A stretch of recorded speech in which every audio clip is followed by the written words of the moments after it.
देखो रिकॉर्डिंग का मैसेज गया है, स्क्रीन शेयर है।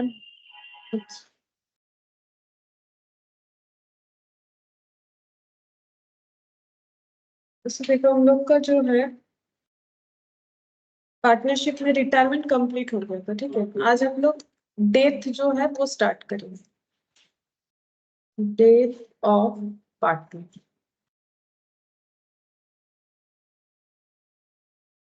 अच्छा, अगर किसी पार्टनर का डेथ हो जाएगा तो उसमें वो पार्टनर को क्या क्या देना पड़ेगा। जैसे रिटायरमेंट होता है, क्योंकि हम लोगों ने रिटायरमेंट सीख लिया है, तो डेथ भी लगभग वैसा ही है। बस डेथ में ये है कि जो पार्टनर का डेथ हो जाएगा,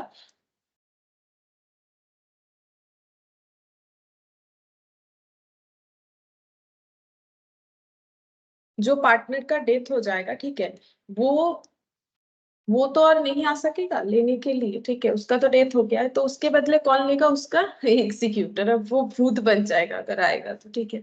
तो देखो क्या क्या मिलना चाहिए डेथ होने पे पार्टनर को, क्या मिलना चाहिए। सेम जैसे रिटायरमेंट में होता है, जैसे कि रिवैल्यूएशन का क्या मिलेगा, रिवैल्यूएशन का प्रॉफिट हो या लॉस, ठीक है। अच्छा ये मिलेगा। अच्छा और क्या मिलेगा? यहाँ पर जेएलपी मिल जाएगा, अगर जेएलपी रहेगा, ठीक है। तो यहाँ पर हो जाएगा ट्रीटमेंट, क्या चीज का करना पड़ेगा? ट्रीटमेंट ऑफ जेएलपी जो भी होगा, अगर जेएलपी था, एंड सेपरेट लाइफ पॉलिसी, ठीक है। अगर सेपरेट लाइफ पॉलिसी लिया हुआ था तो उसका भी हिस्सा मिलेगा, सेपरेट लाइफ पॉलिसी। अच्छा और क्या होगा? और यहाँ पर और हो जाएगा हम लोग का रिजर्व, रिजर्व मिलेगा, ठीक है। गुडविल मिलेगा, रिजर्व मिलेगा, गुडविल मिलेगा, ठीक है। ये सारे चीजों का ट्रीटमेंट करना पड़ेगा। मतलब बेसिकली रिवैल्यूएशन, ये मैंने जस्ट पॉइंट लिखवा दिया, रिवैल्यूएशन का प्रॉफिट हो या लॉस वो मिलेगा। अच्छा वो कैसे मिलेगा? ओल्ड प्रॉफिट शेयरिंग रेशियो,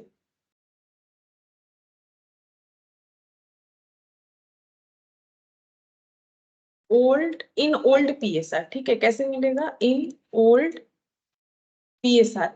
और जेएलपी का तो अपना रूल्स है, उस रूल्स के अकॉर्डिंग होगा, ठीक है। रिजर्व गुडविल, ये भी कैसे मिलेगा? रिजर्व तो मिलेगा ओल्ड पीएसआर में, ठीक है। और जो गुडविल है वो कैसे मिलेगा? वो मिलेगा सैक्रिफाइसिंग रेशियो में, ठीक है। सैक्रिफाइसिंग रेशियो में मिलेगा, मतलब जितना सैक्रिफाइस करेगा उतना मिल जाएगा। मतलब इसका भी पीएसआर ही लिख देते हैं, प्रॉफिट शेयरिंग रेशियो में ही तो गुडविल मिलेगा, ठीक है। पीएसआर में ही मिलेगा, क्योंकि पूरा का पूरा ही तो सैक्रिफाइस हो जाएगा, जितना प्रॉफिट उसका था।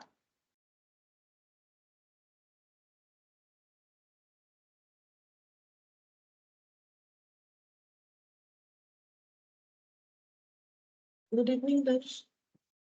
Good evening ma'am. Good evening ma'am. Good evening ma'am. देखो तो हम जस्ट बता रहे थे कि अगर हम लोग का डेथ होता है तो उस केस में पार्टनर लोगों को क्या क्या मिलना चाहिए, ठीक है। तो वैसे ही जैसे रिटायरमेंट में होता है, रिवैल्यूएशन का प्रॉफिट लॉस मिल जाएगा, ओल्ड पीएसआर में treatment of JLP, treatment of separate life policy करना पड़ेगा, रिजर्व का ट्रीटमेंट करना पड़ेगा, गुडविल का, पीएसआर का। हाँ, और अगर कोई अनडिस्ट्रीब्यूटेड प्रॉफिट है तो वो भी होगा, अनडिस्ट्रीब्यूटेड प्रॉफिट, अनडिस्ट्रीब्यूटेड प्रॉफिट और लॉस, ठीक है।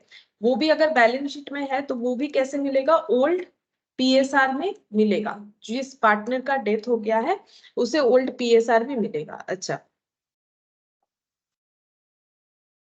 अच्छा और क्या होगा? देखो यहाँ पर शेयर ऑफ गुडविल बोल दिया मैंने। अच्छा और एक चीज में मिल जाता है, ठीक है। और एक चीज हम लोग कैलकुलेट करेंगे, share of profit, share of profit up to the death of,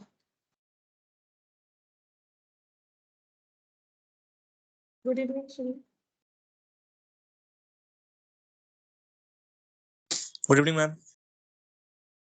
share of profit up to the date of death, ठीक है।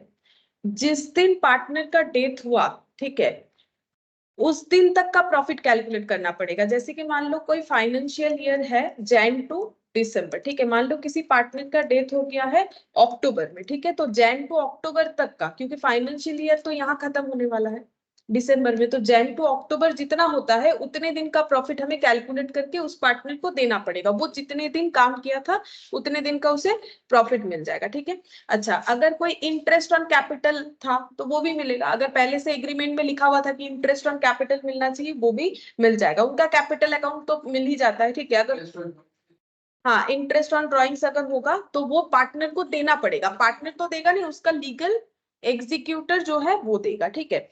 तो और क्या आ सकता है, प्रॉफिट रिजर्व, गुडविल, ये सब मैंने लिखवा दिया। अच्छा, और हम लोग का यहाँ पर लिख लो फिर एक 6 number point, interest on capital. अगर ऐसा कुछ एग्रीमेंट बना हुआ था कि पार्टनर लोगों को इंटरेस्ट ऑन कैपिटल मिलता था, तो इंटरेस्ट ऑन कैपिटल देना पड़ेगा उनके up to the date of death तक, ठीक है। Up to the date of death तक इंटरेस्ट ऑन कैपिटल देना पड़ेगा, up to the date of death तक, ठीक है।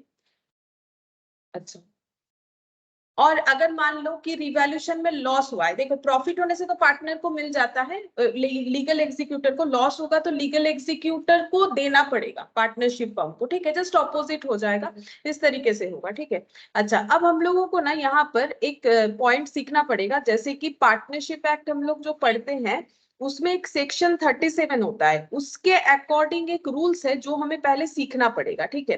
तो हम यहाँ पर लिखवाते देते हैं, ठीक है। लिखो, थोड़ा सा लिखना पड़ेगा हम लोग को, पहले ये सीखना पड़ेगा। यहाँ पर लिखो,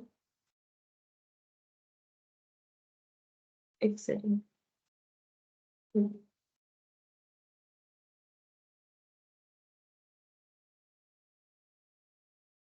लिखो section 37 of Indian partnership act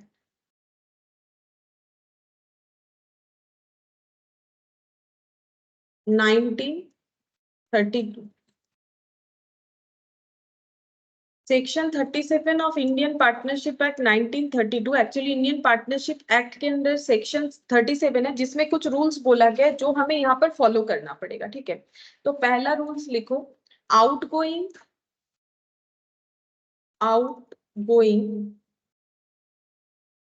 partner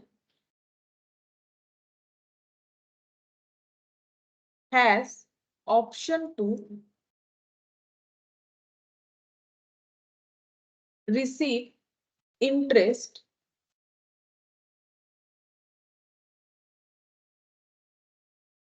at the rate of 6% per annum on his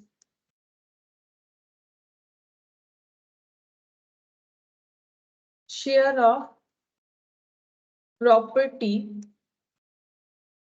of the firm.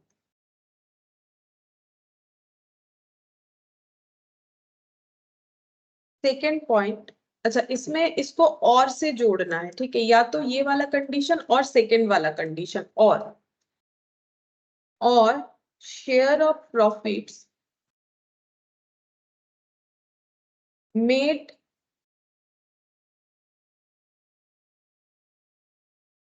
since he ceases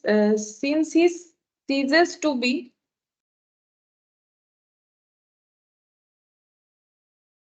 partner as may be attributable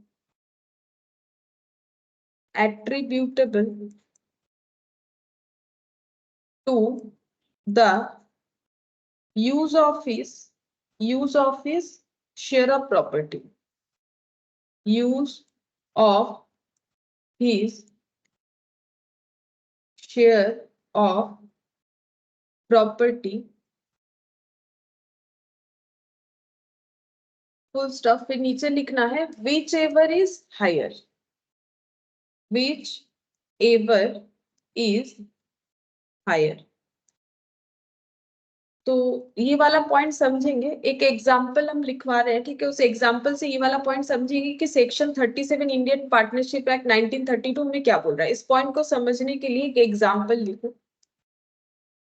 लिखो, A, B and C are in partnership business. A, B and C are in partnership business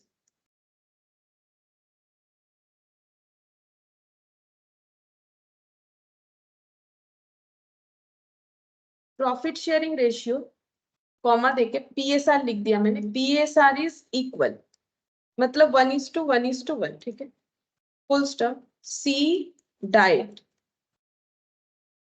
on 31st of October 2019. The capital of the partner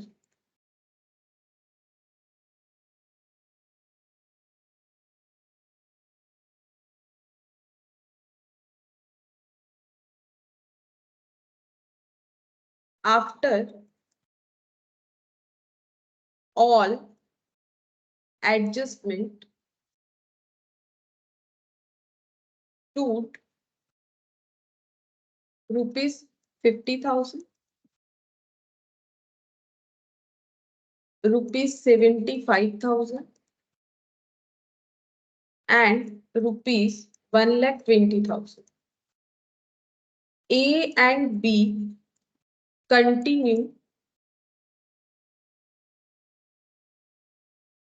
to carry on the business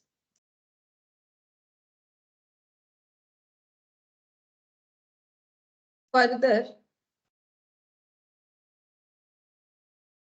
without setting the account of C. Setting the account of C. Find final payment to C's legal representative. Find final payment to C's legal representative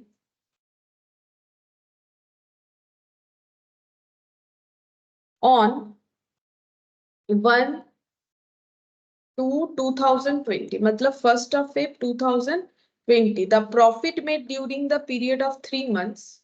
The profit made during the period of 3 months during the period of 3 months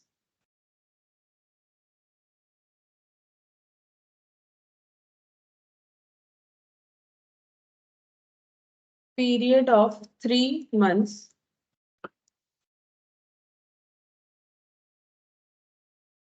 amount to rupees 28,000.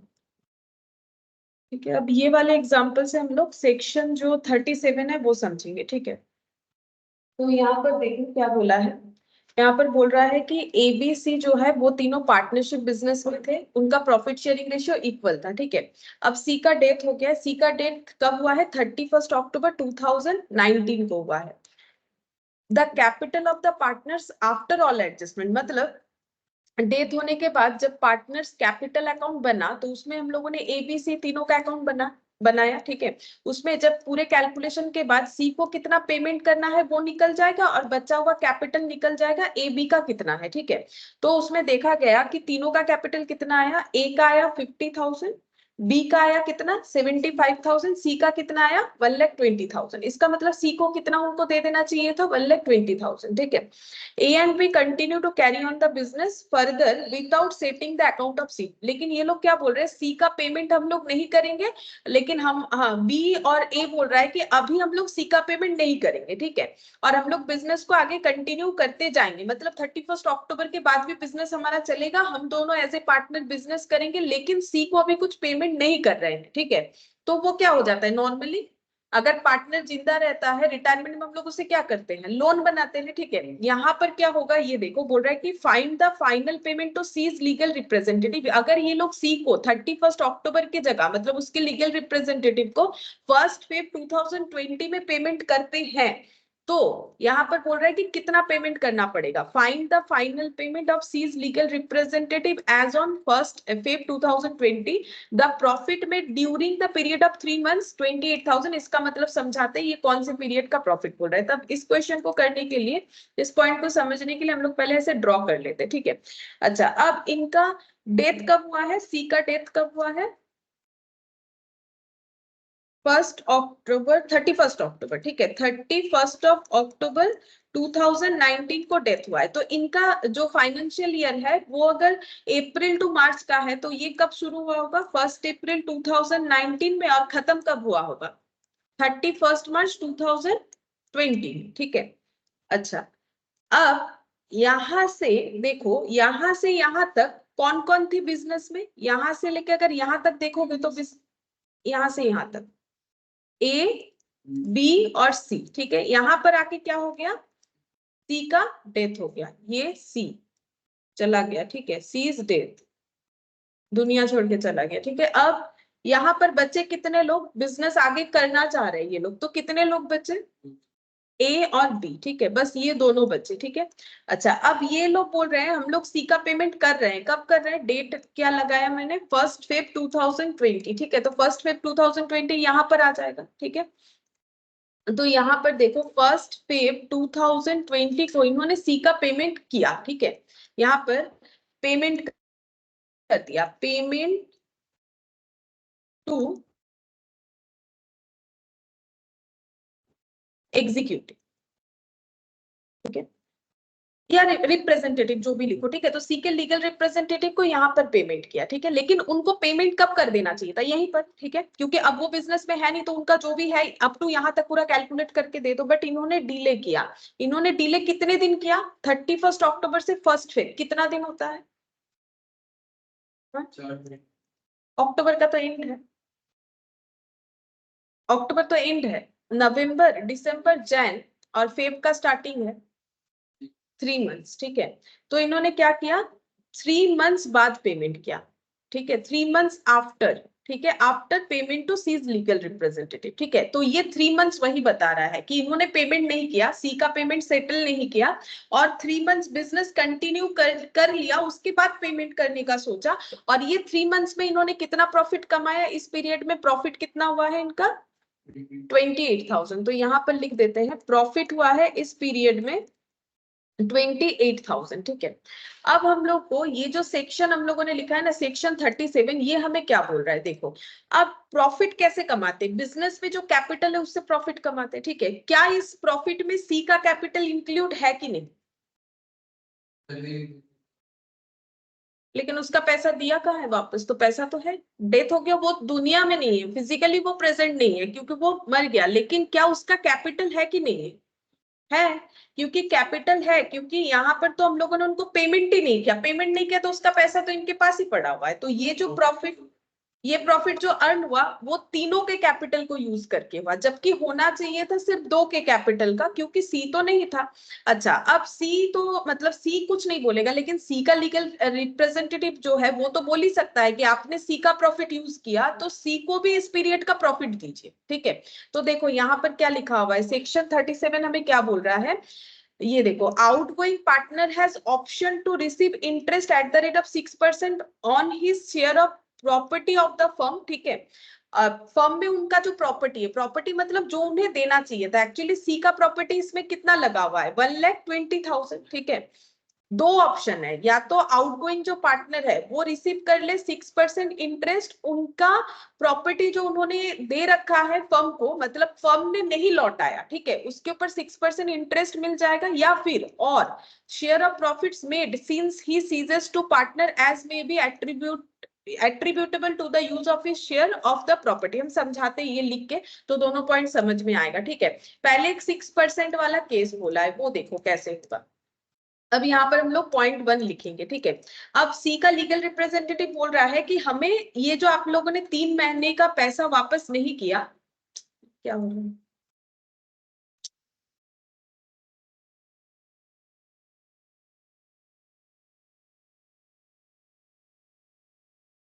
Good evening जी।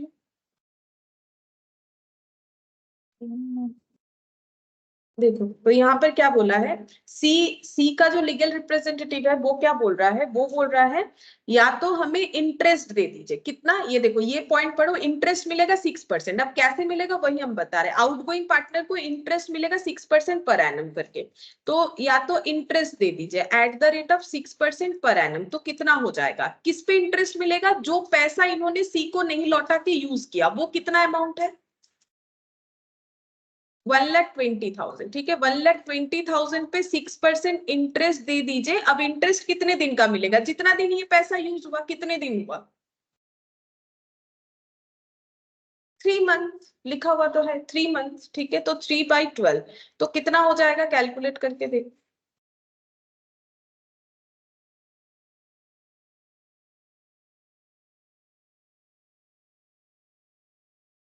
1,800। या तो हमें ये पैसा दे दो, मतलब legal representative बोल रहा है कि लीगली तो पैसा वापस कर देना चाहिए, आप लोग उस पैसे को यूज करके इनकम कर रहे हो।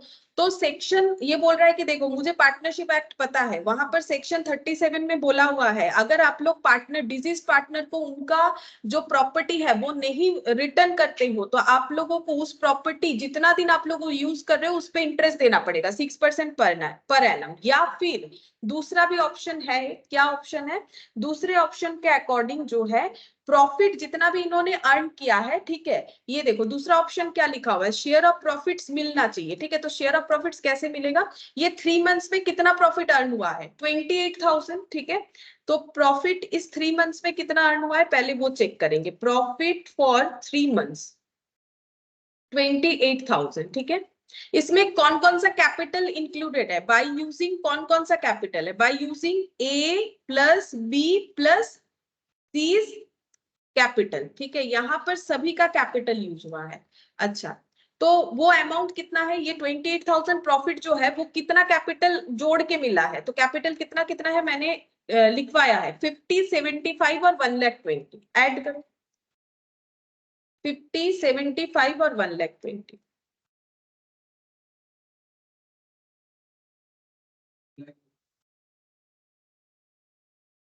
2,45,000। ठीक है, तो 2,45,000 का कैपिटल यूज करके कितना प्रॉफिट अर्न हुआ है, 28,000। अब हमें ये निकालना है कि फिर 1,20,000 से कितना प्रॉफिट अर्न हुआ था, मतलब सी का प्रॉपर्टी से कितना प्रॉफिट अर्न हुआ था, यूनिटरी मेथड करके निकालना पड़ेगा। ठीक है, तो हम लोग कैसे निकाल सकते हैं, ये देखो 28,000, ये देखो 2,45,000 यूज करके अगर 28,000 प्रॉफिट अर्न होता है, प्रोपोर्शनेट कर देना है, तो 1 के लिए कितना होगा, 28 डिवाइडेड बाई 2,45, तो फिर 1,20,000 मतलब सी का शेयर से प्रॉफिट कितना अर्न हुआ है, 28,000 डिवाइडेड बाई 2,45 इंटू 1,20,000। ठीक है, तो हम लोगों को ऐसे लिखना पड़ेगा, सीज शेयर कितना हो जाएगा, 28,000 डिवाइडेड बाई 2,45,000 इंटू 1,20,000, मतलब हम लोग को ये पता करना है कि 1,20,000 से कितना प्रॉफिट अर्न हुआ जो कि सी का शेयर था, तो 28,000 डिवाइडेड बाई 2,45,000 इंटू 1,20,000 कितना हो जाएगा, पॉइंट पॉइंट में आ रहा है 13,000।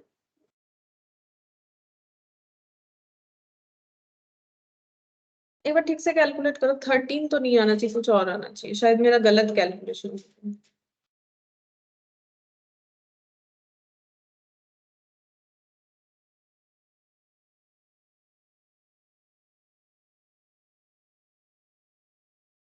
28,000, हाँ मेरा गलत क्यों है फिर, 1,20,000 कुछ तो गलत कर दिया था मैंने, 13 ही आ रहा है।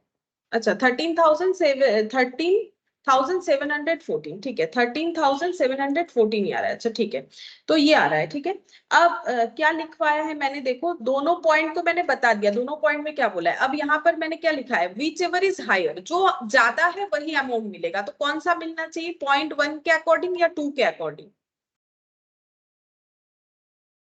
कौन सा,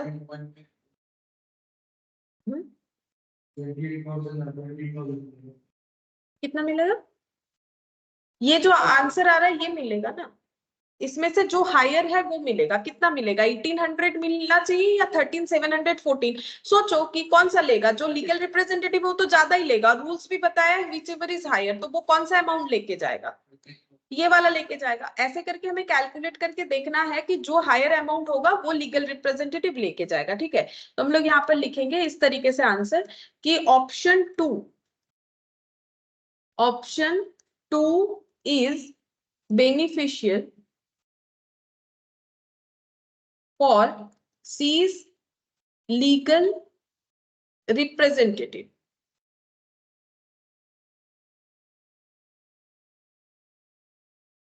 He will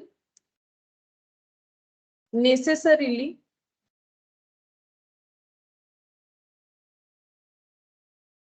go for his proportionate share in profit। ठीक है, तो यहाँ पर मैंने जस्ट आंसर लिखा कि ऑप्शन टू जो है वो ज्यादा बेनिफिशियल है, क्योंकि लॉ हमें दोनों तरीके से कैलकुलेट करने का परमिशन दिया है। लॉ क्या बोल रहा है कि आउटगोइंग पार्टनर के पास ऑप्शन है कि वो 6% इंटरेस्ट ले ले जो प्रॉपर्टी वो फर्म में दे रखा है। मतलब फर्म ने उसका जितना प्रॉपर्टी यानी जो उसे पे ऑफ करना चाहिए था नहीं लौटाया, उस पर 6% इंटरेस्ट ले सकता है जितने दिन ड्यू रखा है, जैसे कि इस क्वेश्चन में 3 मंथ। या फिर क्या कर सकता है, शेयर ऑफ प्रॉफिट देख सकता है कि उसके प्रॉपर्टी को यूज करके फर्म ने कितना प्रॉफिट जनरेट किया। Share of profits made since he ceases to partner, जब से वो पार्टनर बनना बंद हो गया, 31 अक्टूबर के बाद से वो पार्टनर नहीं था, as may be attributable to the use of his share of property, और उसके प्रॉपर्टी को यूज करके उन्होंने प्रॉफिट कमाया। ठीक है, उसका प्रोपोर्शनेट करके हमें देखना है। तो हम लोगों ने तो प्रोपोर्शनेट ही किया कि तीनों के कैपिटल को यूज करके 28,000 प्रॉफिट, तो सी का कैपिटल को यूज करके कितना प्रॉफिट हुआ है। तो इसका मतलब अगर वो 1,20,000 लौटा देते तो इतना प्रॉफिट अर्न नहीं कर पाते, तो ये तो सी के वजह से ही हुआ।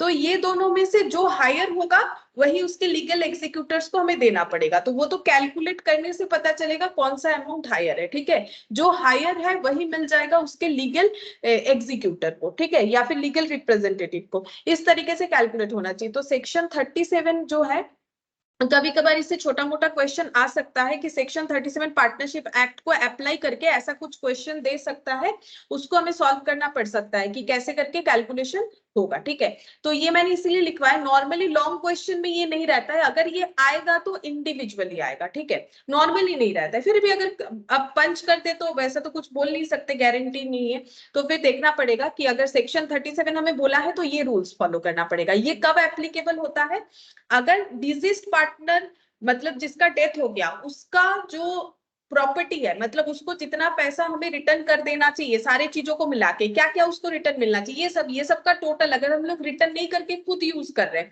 तो जितना दिन यूज किया उस पे इंटरेस्ट कैलकुलेट करके देखेंगे कितना हो रहा है, या फिर उससे जितना प्रॉफिट कमाए उसको प्रोपोर्शनेटली निकाल के देखेंगे रिटर्न जब कर रहे हैं तब तक के लिए। ठीक है, उसके बाद का करने का जरूरत नहीं है। जो अमाउंट ज्यादा होगा उसी अमाउंट में क्या होगा, उनको पेमेंट कर दिया जाएगा। ठीक है, एक तो ये रूल्स हो गया। एक हमें और एक रूल्स पढ़ना पड़ेगा। ठीक है, और एक बार लिखो, ये वाला कंप्लीट हुआ पॉइंट। अब नेक्स्ट लिखो calculation of profit, calculation of profit up to date of death of partner.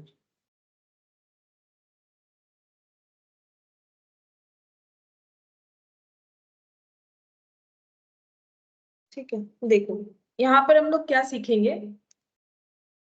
जैसे मान लो कोई एक फाइनेंशियल ईयर है 1/4/2019 से लेके 31 मार्च 2021 तक। ठीक है, अच्छा अब यहाँ पर ये टॉपिक हमें कब करना पड़ेगा, जैसे कि यहाँ पर पहले मान लो 3 पार्टनर थे यहाँ से लेके यहाँ तक। ठीक है, ए प्लस बी प्लस सी, ये 3 पार्टनर थे।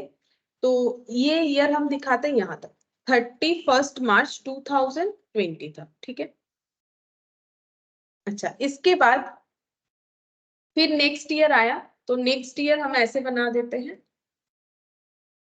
वहां पर 3 पार्टनर थे, यहाँ पर हम डेथ दिखाते हैं 1/5/2020 को यहाँ पर लिख देते हैं डेथ ऑफ सी। ठीक है, तो यहाँ पर A plus B plus C काम कर रहे थे, यहाँ पर C का डेथ हो गया, ठीक है, C का डेथ हो गया। अब कितने पार्टनर रहेंगे यहाँ पर? A प्लस B, ठीक है। अच्छा, अब सपोज कि यहाँ पर नेट प्रॉफिट था हम लोग का, प्रीवियस ईयर में नेट प्रॉफिट था 12 लाख, ठीक है, ये जस्ट हम एक एग्जांपल ले रहे हैं। मान लो कि हम लोग का प्रीवियस ईयर 12 लाख था, ठीक है। अब नेक्स्ट ईयर क्या हुआ, ईयर स्टार्ट हुआ, लेकिन अचानक से अनफॉर्चुनेटली 1/5 2020 को सी का डेथ हो गया, ठीक है। अब सी के जो लीगल एग्जीक्यूटर्स है वो आके तो डिमांड करेंगे कि सी का शेयर ऑफ प्रॉफिट भी दो। देखो मैंने लिखवाया है यहाँ पर क्या मिलना चाहिए, share of profit up to the date of death, ठीक है।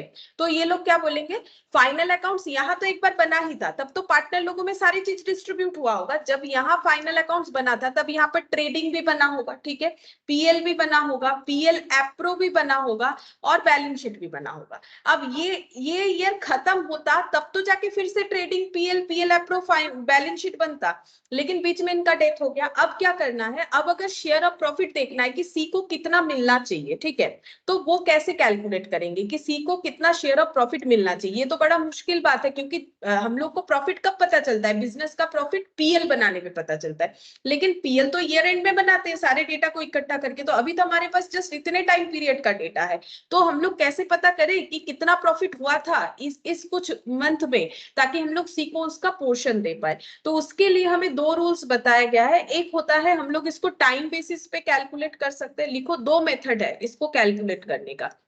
तो एक्चुअली हम लोग सीख क्या रहे हैं, हम लोग ये सीख रहे हैं कि ये जो मिडिल का यहाँ पर टाइम पीरियड है, इसमें कितना प्रॉफिट हुआ है वो कैसे निकालेंगे। पहला बात है, ये प्रॉफिट ना हम लोग का एस्टिमेटेड बेसिस पे बनेगा, एग्जैक्ट नहीं, क्योंकि एग्जैक्ट प्रॉफिट कब पता चलेगा, जब ईयर एंड होगा।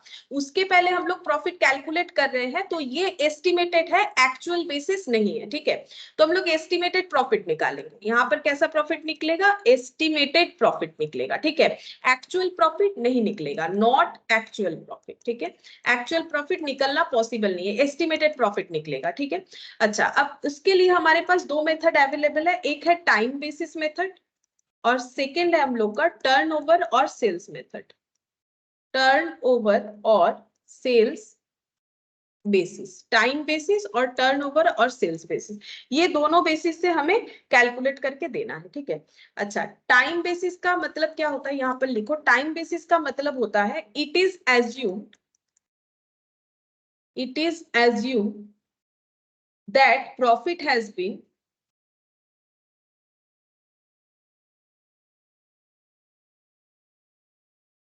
earned uniformly throughout the year, uniformly throughout the year, throughout the year. It is assumed that profit has been earned uniformly throughout the year. Just इतना ही लिखो, हम समझा देंगे, पहले लिख लो जैसे वो वाला समझाया था वैसे ही समझा देंगे। और ये जो हम लोग का सेल्स बेसिस है, इस पे लिखो we should take profit, we should take profit and total sales of last year when last year when then the profit up to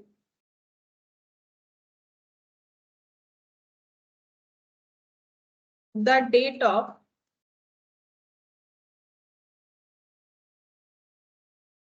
death is estimated on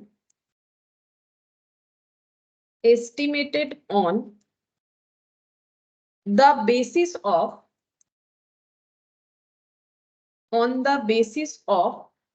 last year sales, full stop. Profit is to be earned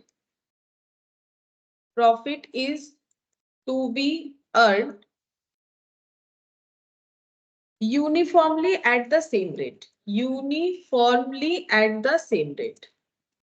at the same rate. ठीक है, ये दो method लिखो, फिर हम बताते हैं कैसे करके होगा। ठीक है, तो क्या लिखा है पहले मेथड में? मैंने लिखा है it is assume that the profit has been earned uniformly throughout the year. ठीक है, अब ये भी पॉइंट हमें समझ में आएगा। पहले के एग्जांपल ले लेते हैं। तो हम लोग सीख क्या रहे हैं कि अचानक से अगर मिडिल में पार्टनर, अगर पार्टनर का मान लो इसी डेट पे डेथ हुआ, मतलब 31 मार्च 2021, तब तो अच्छा है। ठीक है, क्योंकि हमें फाइनल अकाउंट्स मिल जाएगा, तब इस पे कोई प्रॉब्लम नहीं होगा। लेकिन अगर किसी ईयर के किसी और टाइम में, ठीक है, मतलब मिडिल नहीं बोलेंगे, कभी भी, ठीक है, मिडिल मतलब तो 6 मंथ्स हो गया, कभी भी डेथ हो जाता है ईयर एंड होने के पहले, तो हमें ये सिचुएशन जो है देखना पड़ेगा कि कितना प्रॉफिट हो रहा है। तो हम लोग एस्टिमेटेड प्रॉफिट निकालेंगे। उसके लिए हमारे पास दो बेसिस है, एक टाइम बेसिस, एक टर्नओवर बेसिस, या फिर सेल्स बेसिस। ठीक है, तो टाइम बेसिस पे कैसे कैलकुलेट होगा, एक एग्जाम्पल लेते हैं, दोनों मेथड को समझाते हैं। तो देखो, लिखो एग्जाम्पल।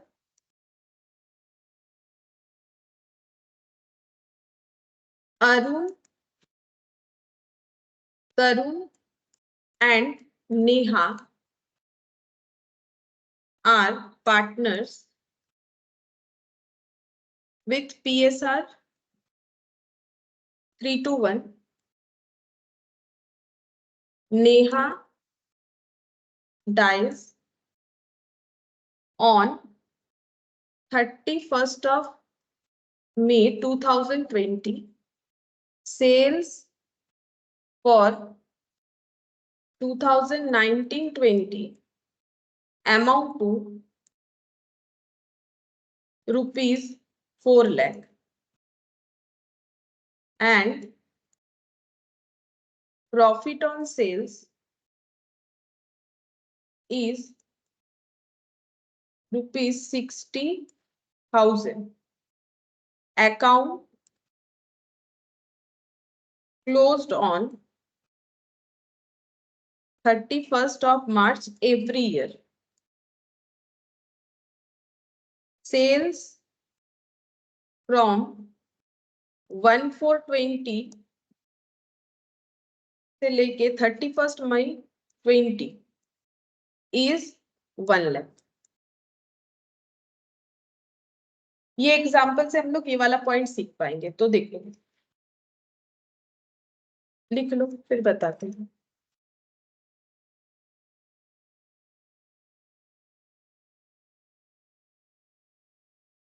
तीन पार्टनर है, अरुण, तरुण और नेहा। ठीक है, उनका प्रॉफिट शेयरिंग रेशियो मैंने बताया है कितना है, 3:2:1। नेहा डाइज ऑन 31st मई 2020। पहले इस बात का हम लोग यहाँ पर एक ड्रॉ बना लेंगे। 1/4/19, ठीक है, और यहाँ पर लिख लेते हैं 31st मार्च 2020। तो कब डेथ कब हुआ है, बोल रहे नेहा डाइज ऑन 31st मई 2020। तो ये मार्च है, मतलब इसके बाद लगाते हैं 31st ऑफ मई 2020। ठीक है, यहाँ पर हो गया है डेथ। ठीक है, किसका हो गया है, नेहा। ठीक है, डेथ हो गया है। अच्छा, अब क्या बोल रहा है, सेल्स फॉर 1920। 1920 कौन सा है, प्रीवियस ईयर, क्योंकि जिस अगर इनका ईयर कब क्लोज होता है, देखो आगे पढ़ने से पता चलेगा, हर बार 31st मार्च को क्लोज होता है, यानी ओपन कब होता होगा, 1 अप्रैल। तो 1920 मतलब ईयर स्टार्टिंग कब हुआ होगा, 1 अप्रैल 2019, और एंड कब हुआ होगा, 31st मार्च 2020। तो यहाँ पर बोल रहे हैं सेल्स फॉर 1920 4 लाख। ठीक है, बोल रहे हैं इस पीरियड का सेल्स कितना था, 4 लाख। ये क्वेश्चन बता रहा है। ठीक है, एंड प्रॉफिट ऑन सेल्स, और ये सेल्स में प्रॉफिट कितना हुआ था, मतलब सेल करने पे तो एक प्रॉफिट आता है जो हम लोग ट्रेडिंग में ग्रॉस प्रॉफिट बोल के लिखते हैं, वो कितना था, 60,000। ठीक है, अकाउंट्स हमेशा 31st मार्च को क्लोज होता है। सेल्स फ्रॉम 1/4/20, मतलब यहां से लेके 31st मई तक बोल रहा है 1 लाख। तो इस पीरियड का सेल्स हमें बता दिया है कितना, 1 लाख। ठीक है, ये वाला ईयर एंड कब होगा, 31st मार्च 2021 को। ठीक है, अच्छा, ये वाला सेल्स हम लोग का 31st मार्च 2021 को होगा। अच्छा, अब हम लोग को निकालना क्या है, फिर कहाँ का प्रॉफिट निकाल के बताना है, यहाँ पर प्रॉफिट कितना हुआ है, तभी तो नेहा को प्रॉफिट का हिस्सा दे पाएंगे, ठीक है। अच्छा, तो इसके लिए हमारे पास दो प्रोसेस है, एक है टाइम बेसिस, ठीक है। टाइम बेसिस अगर हम लोग फॉलो करें तो उसमें क्या बोला है, इट इज एज्यूम्ड, ये मान लिया जाएगा that profit has been earned uniformly throughout the year. मतलब क्या होता है, यहाँ पर देखो हम लोग प्रॉफिट दिखा रहे 60,000, ये कितने मंथ का प्रॉफिट है, 12 मंथ्स का प्रॉफिट है, ठीक है। तो क्या जरूरी है कि हर मंथ हमारा 5,000 करके ही प्रॉफिट हुआ है, ऐसा तो जरूरी नहीं है। लेकिन यहाँ पर बोल रहा है कि मान लो it is assume that profit has been earned uniformly, मतलब एक ही जैसा थ्रू आउट द ईयर। अगर एक ही जैसा होगा तो हम लोग यही बोलेंगे हर मंथ कितना करके प्रॉफिट हुआ होगा, 12, 5,000, 5,000, ठीक है। तो मानना पड़ेगा कि 5,000 करके प्रॉफिट हुआ है, तो उसी के अकॉर्डिंग हम लोग ये फाइंड आउट कर लेंगे कि प्रीवियस ईयर अगर हर साल 5,000 करके प्रॉफिट हुआ है तो यहां से लेके यहां पहले काउंट करो कितना टाइम होता है। मार्च खत्म हो गया था, अप्रैल में मई का 2 मंथ्स हो रहा है, ठीक है। तो 2 मंथ्स में कितना प्रॉफिट हुआ होगा फिर, बोलो 10,000, ठीक है। 2 मंथ्स में 10,000 प्रॉफिट हुआ होगा। तो वो 10,000 प्रॉफिट जो है यहाँ पर टाइम बेसिस पे हम लोग कैलकुलेट करके बताएंगे कि इस पीरियड का प्रॉफिट कितना है, ठीक है। तो पहला वाला हम लोग करके देखते हैं टाइम बेसिस, ठीक है। अगर हम लोग टाइम बेसिस पे करते हैं,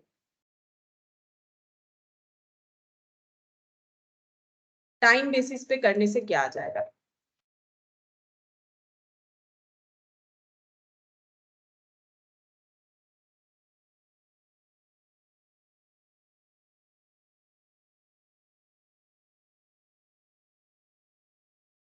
देखो टाइम बेसिस पे हम लोग कैसे कैलकुलेट करेंगे, यहाँ पर 60,000 डिवाइडेड बाय कितना लिखेंगे, 12 इंटू कितना लिखेंगे, 2 मंथ्स। तो यहाँ पर आ जाएगा आंसर कितना हो जाएगा, 10,000, ठीक है। टाइम बेसिस पे देखेंगे तो इस पीरियड का प्रॉफिट हम लोग का कितना हो गया, 10,000 हो गया, ठीक है। और अगर हम लोग को कैलकुलेट करके देना है टर्नओवर या सेल्स बेसिस पे, तो कैसे कैलकुलेट करेंगे, ये हो गया फर्स्ट पॉइंट का आंसर। सेकंड पॉइंट में देखो, अगर टर्नओवर या सेल्स बेसिस पे होगा तो कैसे कैलकुलेट करके देंगे। तो टर्नओवर या सेल्स बेसिस पे हमें क्या करने के लिए बोला है, पढ़ के देखो। बोल रहा है we should take profit and total sales of the last year. तो लास्ट ईयर का प्रॉफिट कितना है, 60,000, सेल्स कितना है, 4 लाख। अच्छा, फिर क्या करना है, then the profit up to the date of date is estimated. फिर हम लोग profit up to the date of date को एस्टिमेटेड वे में निकालेंगे, कौन से बेसिस पे, on the basis of last year sales. Last year के सेल्स के बेसिस पे profit is to be earn uniformly throughout the uniformly at the same rate, ठीक है। तो हम लोग यहाँ पर निकालेंगे, क्या निकालना पड़ेगा, रेट, प्रॉफिट का रेट, यानी कि परसेंटेज ऑफ प्रॉफिट। तो यहाँ पर निकालो percentage of profit of previous year, percentage of profit of previous year निकालना पड़ेगा, यानी कि कौन सा ईयर, 1920, ठीक है। तो रेट कैसे निकालेंगे, net profit divided by sales, मतलब एक्चुअली ग्रॉस प्रॉफिट होना चाहिए, GP, gross profit divided by sales into 100। Formula यही होता है परसेंटेज ऑफ जीपी का, ठीक है। तो सेल करके जो प्रॉफिट आता है उसे ग्रॉस प्रॉफिट ही बोला जाता है। तो प्रॉफिट कितना था, डेटा क्या लिख पाया मैंने, 60,000, और सेल कितना हुआ, 4 लाख। तो कैसे निकालेंगे, 60,000 प्रॉफिट अर्न किया है हम लोगों ने 4 लाख का सेल करके, तो परसेंटेज ऑफ प्रॉफिट कितना आएगा, देखो कैलकुलेट करके,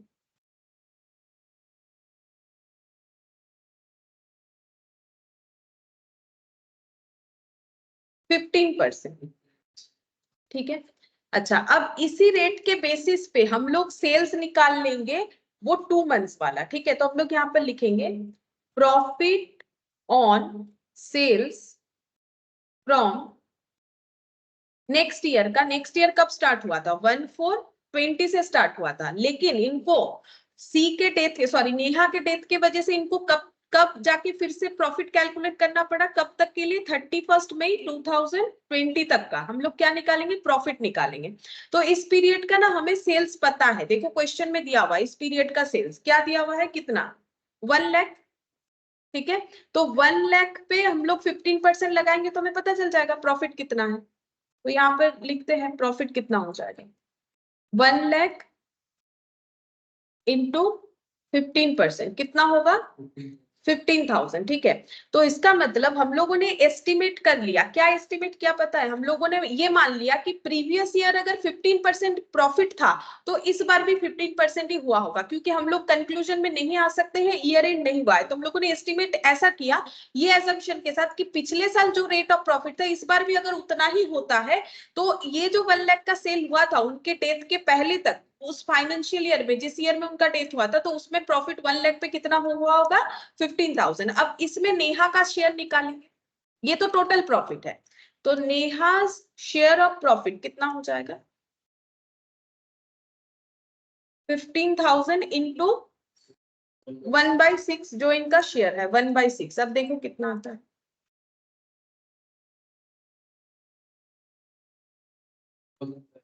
2,500,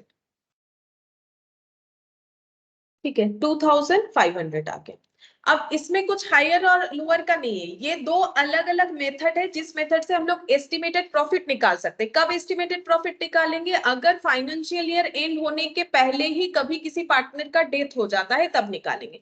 अच्छा, क्वेश्चन ये है कि हम लोग ये वाला फॉलो करें या कि ये वाला फॉलो करें, क्या कोई बेस्ट मेथड का बात है, नहीं, ऐसा कुछ भी बात नहीं। अगर क्वेश्चन में हमें प्रॉफिट और सेल्स दोनों दिया हुआ है तो हम लोग कौन सा मेथड यूज करेंगे, ये वाला, ठीक है, क्योंकि परसेंटेज अगर निकालना है तो मुझे प्रॉफिट सेल दोनों चाहिए, लेकिन अगर मुझे टाइम बेसिस पे निकालना है तो मुझे सेल से कोई मतलब नहीं है, ठीक है। तो अगर क्वेश्चन में सोचो मुझे ये नहीं दिया हुआ है, ठीक है, सेल्स नहीं दिया हुआ है, तो हम पहले मेथड पे मुझे शिफ्ट होना पड़ेगा, और अगर मुझे सेल्स दिया हुआ है, ठीक है, तो हम सेकंड वाले मेथड में एक्चुअली कोई भी एक डेटा दिया हुआ रहेगा, या तो क्वेश्चन पे हमें ये दोनों डेटा दिया हुआ रहेगा, ठीक है, या फिर हमें क्वेश्चन में कोई भी, जैसे मान लो सेल का डेटा दिया हुआ नहीं, तब हम लोग यही वाला करेंगे, और अगर दोनों डेटा दिया हुआ है तो हम लोग ये वाले मेथड से करेंगे, या फिर दोनों से ही आंसर करके दिखा सकते हो, ठीक है। बाकी क्वेश्चन अगर कुछ बोलेगा तो फॉलो द क्वेश्चन, ठीक है। यहाँ पर हमें मेथड कैसे चूज करना है, डिपेंड ऑन द क्वेश्चन, ठीक है, क्वेश्चन में क्या बोला है उसके अकॉर्डिंग हम लोग मेथड को चूज करेंगे। तो देखो हम लोगों ने ना अभी अभी देखो दो अलग अलग चीज सीखा है जो हमें क्वेश्चन में कुछ अलग तरीके से दे सकता है, लाइक ये सेक्शन 37 का एप्लीकेशन,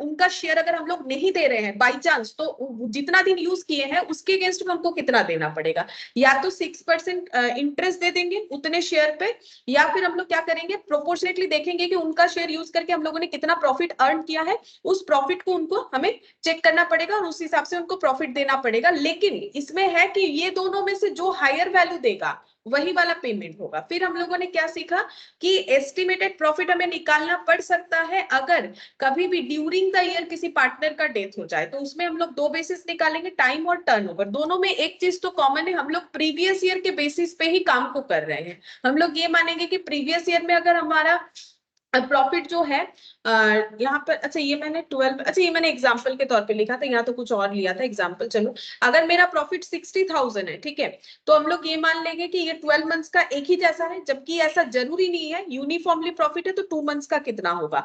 या फिर हम लोग क्या कर सकते हैं, ग्रॉस प्रॉफिट का रेट निकाल सकते हैं और ये मानेंगे कि जो करेंट ईयर है उसमें भी इतना ही रेट ऑफ ग्रॉस प्रॉफिट होने वाला था, तो प्रॉफिट जो है वो चेक करके 15% लगा के हम लोग उसे कैलकुलेट करके नेहा का शेयर यहाँ पर निकाल लिया, मतलब जो डिजीज पार्टनर होगा उसका शेयर हमें कैलकुलेट करना पड़ेगा, ठीक है। ये दो पॉइंट हम लोग का कवर हो गया। अब हम लोग जेएलपी का एक पॉइंट लिख लेते हैं, नेक्स्ट पॉइंट लिखो जेएलपी का यहाँ पर, इफ सेपरेट, जेएलपी नहीं, सेपरेट लाइफ पॉलिसी का, separate life policy is taken, the legal representative, the legal representative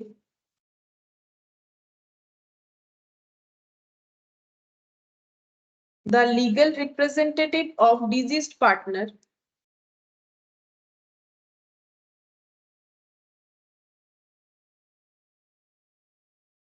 will get, मतलब अगर सेपरेट लाइफ पॉलिसी लिया हुआ है तो फिर जिस पार्टनर का डेथ हो गया उनके लीगल रिप्रेजेंटेटिव को कैसे हमें पेमेंट करना पड़ेगा, तो उसके लिए लिखो total amount of share equal to, total amount of share equal to कितना मिलेगा, यहाँ पर लिखना है total policy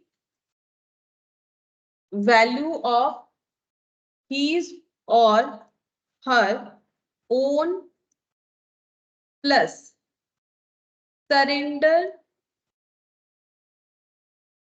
value of other into PSR into profit sharing ratio. ठीक है, इसका एक एग्जांपल से समझाते हैं। तो कितना पेमेंट करना पड़ेगा?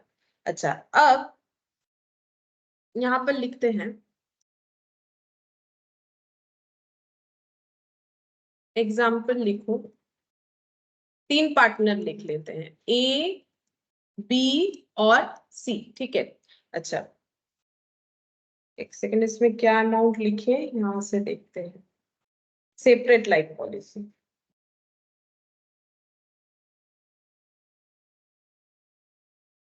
अच्छा चलो यहाँ पर दिख नहीं रहा है मुझे ऐसा क्वेश्चन, यहाँ पर लिखते हैं ए बी सी। ठीक है, यहाँ पर मान लेते हैं, यहाँ लिखते हैं पॉलिसी वैल्यू और सरेंडर वैल्यू। ठीक है, पॉलिसी वैल्यू और सरेंडर वैल्यू।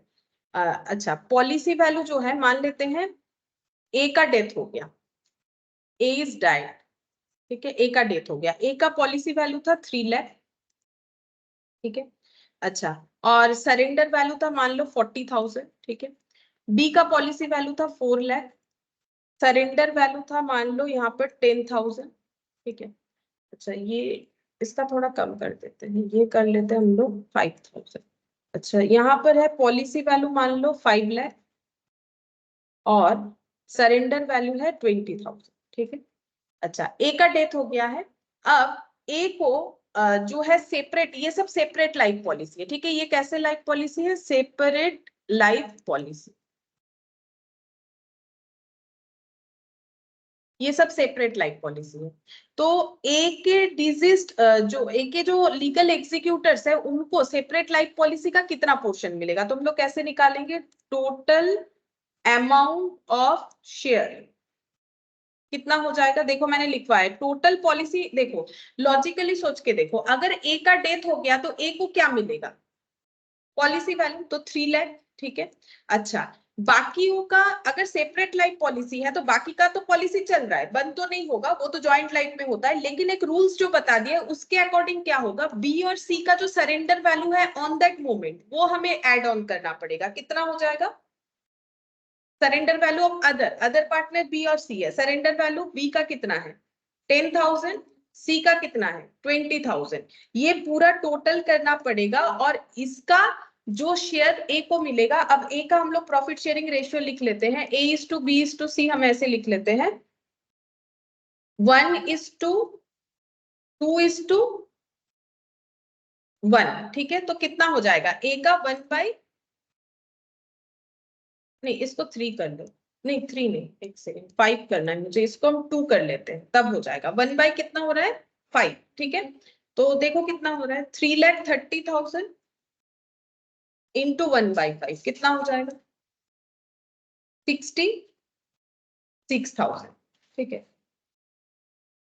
66,000 हो गया। ठीक है, तो यहाँ पर क्या कैलकुलेट किया? देखो यहाँ पर कैसे कैलकुलेट करना है, अगर ए का डेथ होगा, लॉजिकली देखो ए को उसका पॉलिसी वैल्यू मिल जाएगा। ठीक है, बाकी पार्टनर लोगों का भी कुछ नहीं मिलेगा, लॉजिकली सोचो कुछ नहीं मिलेगा, क्योंकि उनका पॉलिसी चल रहा है, सब सेपरेट लाइफ पॉलिसी है। लेकिन बी का ऑन दैट मोमेंट का सरेंडर वैल्यू और सी का ऑन दैट मोमेंट का सरेंडर वैल्यू हमें लेना पड़ेगा। इसका लॉजिक क्या है, क्यों लेना पड़ेगा?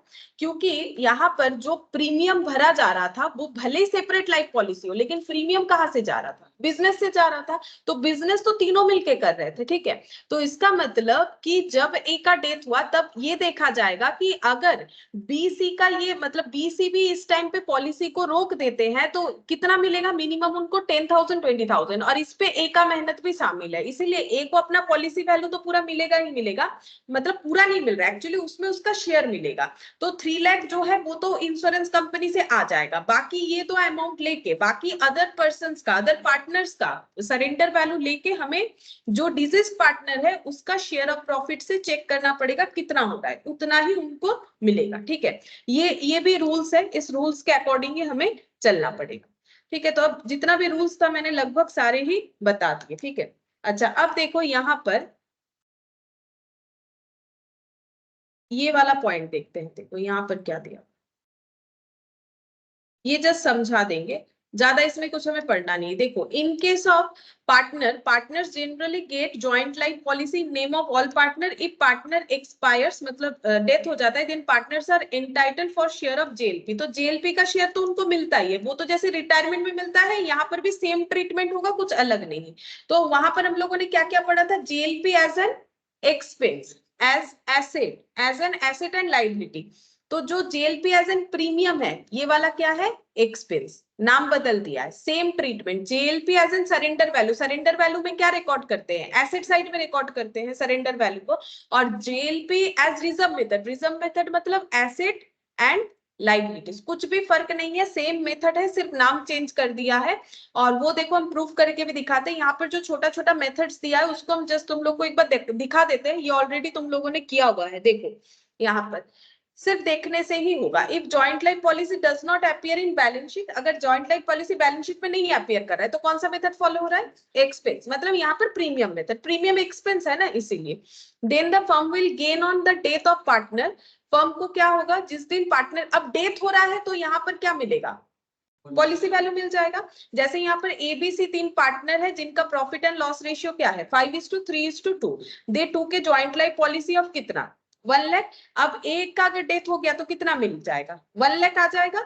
The firm will receive 1 lakh from this insurance company. तो इसका ट्रीटमेंट क्या होना चाहिए, तो क्या ट्रीटमेंट होगा बोलो, जैसे ही ये, लेकिन जॉइंट लाइफ पॉलिसी है, सेपरेट नहीं है, तो जैसे ही 1 लाख आया तो क्या एंट्री करेगा, from bank to joint life policy, फिर उस पॉलिसी अमाउंट को क्या करेगा, डिस्ट्रीब्यूट कर देगा। जेएलपी एज एन एक्सपेंस में हम लोगों ने क्या किया था, डिस्ट्रीब्यूट कर देगा, कौन से रेशियो में, प्रॉफिट शेयरिंग रेशियो में, 5:3:2 में देखो डिस्ट्रीब्यूट हो रखा है, बस और कुछ भी नहीं, मतलब ऑलरेडी हम लोगों ने ये सारी चीजों को कर रखा है। सेकंड देखो, if joint life policy appear in balance sheet at surrender value, मतलब कौन सा मेथड, एसेट वाला, then the firm will gain on death of partner. तो अगर डेथ हो जाता है तो फर्म को क्या मिलेगा, पॉलिसी वैल्यू। यहाँ पर सरेंडर वैल्यू का कोई क्वेश्चन नहीं है, हमेशा पॉलिसी वैल्यू मिलेगा। फॉर एग्जांपल एबीसी तीनों पार्टनर थे जिनका प्रॉफिट शेयरिंग रेशियो था 5:3:2, उन्होंने जॉइंट लाइफ पॉलिसी लिया था 1 लाख का, जो कि बैलेंस शीट में सरेंडर वैल्यू में कितने में दिख रहा था, 10,000। अब ए का डेथ हो गया तो फर्म ने 1 लाख रिसीव किया, एंट्री क्या होगा, तो बोलो एंट्री क्या होगा, फर्म ने अगर 1 लाख रिसीव किया तो बैंक टू क्या हो जाएगा, जेएलपी 1 लाख 1 लाख। अब डिस्ट्रीब्यूट जब करेंगे तब कैसे होगा, जेएलपी टू क्या नाम है, ए टू बी टू सी, लेकिन कितना अमाउंट डिस्ट्रीब्यूट होगा, कितना अमाउंट डिस्ट्रीब्यूट होगा, प्रॉफिट शेयरिंग रेशियो में तो होगा 1 लाख माइनस 10,000, क्योंकि 10,000 ऑलरेडी लॉक हो चुका है। तो ये बात ही मुझे बताना था यहाँ पर कि कितना अमाउंट डिस्ट्रीब्यूट होगा, 90,000 डिस्ट्रीब्यूट होगा। प्रॉफिट शेयरिंग रेशियो में तो डिस्ट्रीब्यूट कर ही लोगे, वो कुछ प्रॉब्लम नहीं है। प्रॉब्लम ये है कि याद रखना कि 1 लाख डिस्ट्रीब्यूट नहीं करना है, यहाँ पर क्या करना पड़ेगा, 90,000। ये देखो 90,000 डिस्ट्रीब्यूट हुआ है प्रॉफिट शेयरिंग रेशियो में, ये भी हम लोगों ने कर लिया था, ठीक है, क्योंकि यहाँ पर भी है तो हम बता दे रहे हैं, बाकी ये हमारा किया हुआ चीज है। बस यहाँ पर मैंने कुछ अलग एग्जाम्पल्स लिए थे और यहाँ पर वैल्यूज कुछ अलग है। मेथड 3 देखो, if joint life policy appear in balance sheet at surrender value along with joint life policy reserve, मतलब इधर भी दिख रहा है इधर भी दिख रहा है, दोनों में सेम अमाउंट दिखता है। यहाँ पर जितना सरेंडर वैल्यू दिखेगा यहाँ पर उतना ही जेएलपी का रिजर्व दिखेगा। फर्म जो है डेथ होने पे फर्म को क्या मिलेगा, यहाँ पर ऑब्वियसली पॉलिसी वैल्यू मिलेगा। तो यहाँ पर देखो सेम क्वेश्चन दिया है, profit sharing ratio 5:3:2, joint life policy 1 lakh का था, बैलेंस शीट में सरेंडर वैल्यू कितना दिख रहा था 10,000, और रिजर्व भी फिर कितना दिखेगा, नहीं बताए तो क्या हुआ, हमें तो पता है सेम अमाउंट का रिजर्व क्रिएट करना पड़ता है 10,000।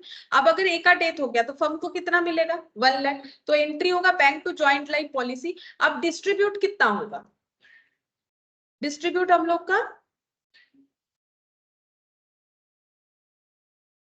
हाँ ये देखो कितना डिस्ट्रीब्यूट होगा, joint life policy account debit to A's capital to B's capital to C's capital. यहाँ पर हम लोग क्यों 90,000 कर रहे हैं, 1 लाख, ये देखो 1 लाख माइनस 10,000 कर रहे हैं कि एसेट लॉक हो गया तो इतना डिस्ट्रीब्यूट होगा, लेकिन जेएलपी रिजर्व भी तो डिस्ट्रीब्यूट होगा, वो तो नहीं भूलना है, तो बेसिकली 1 लाख ही डिस्ट्रीब्यूट होगा।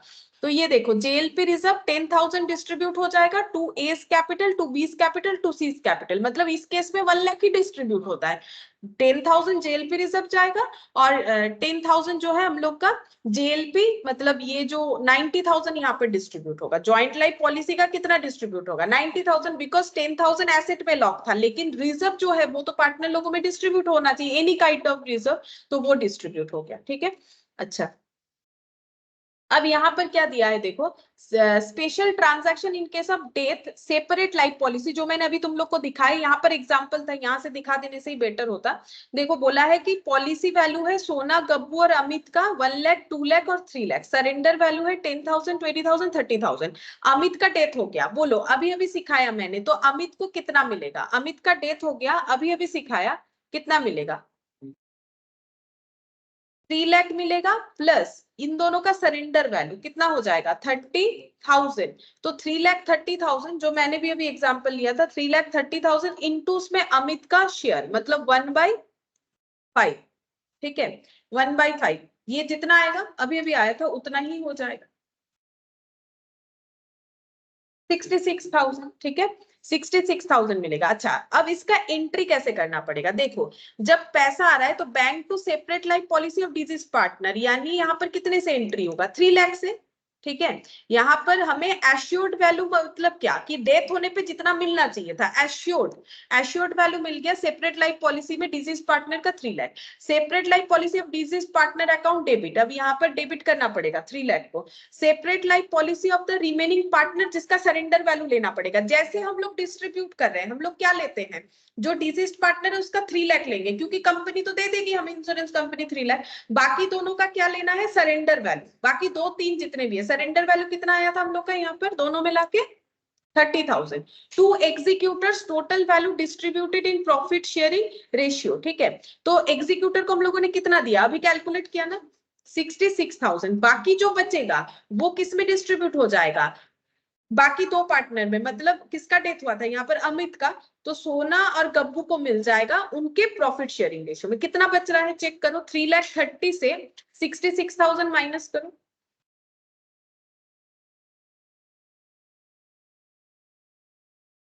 2,64,000 ये मिल जाएगा सोना और गब्बू को 3/5 और 1/5। तो देखो कितना होगा,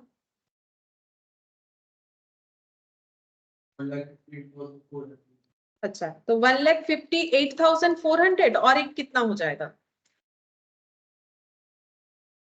1/5 होगा, कितना होगा? 52,800। ठीक है, जितना भी हो रहा है इस तरीके से एंट्री होगा, मतलब जैसा हम लोगों ने ट्रीटमेंट किया सेम वैसा ही एंट्री होगा। अगर किसी का डेथ होगा, इंश्योरेंस कंपनी पैसा दे देगा, तो bank to separate life policy, जैसे जेएलपी लिखते हैं तो यहाँ सेपरेट लाइफ पॉलिसी लिखेंगे।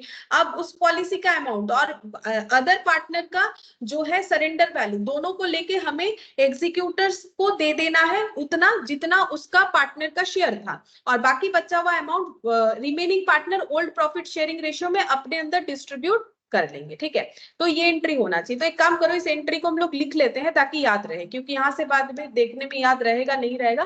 तो इसका एंट्री हम लोग का क्या हो जाएगा? Bank account debit to separate life policy of deceased partner, separate life policy of deceased partner. अच्छा, फिर सेकंड क्या हो जाएगा? अब ये डिस्ट्रीब्यूट करना पड़ेगा, separate life policy of deceased partner, surrender क्या लिखना पड़ेगा? Language, separate life policy of remaining partner,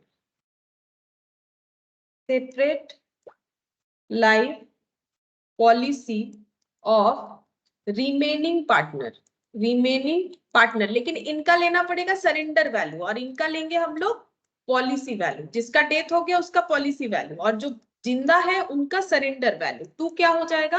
अब देना किसको है? ये सब कैलकुलेशन क्यों कर रहे हैं? एग्जीक्यूटर को देना है, 2 एग्जीक्यूटर्स और 2 रिमेनिंग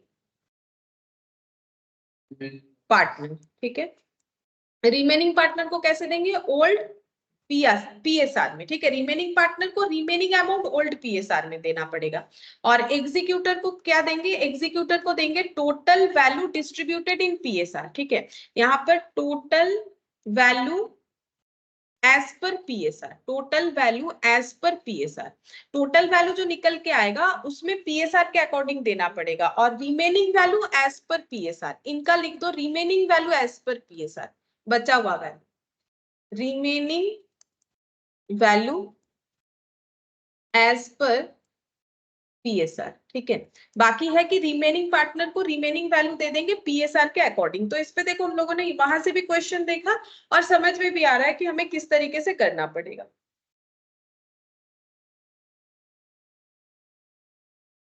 अच्छा, अब और देखते हैं इसमें कुछ एग्जांपल्स है कि नहीं।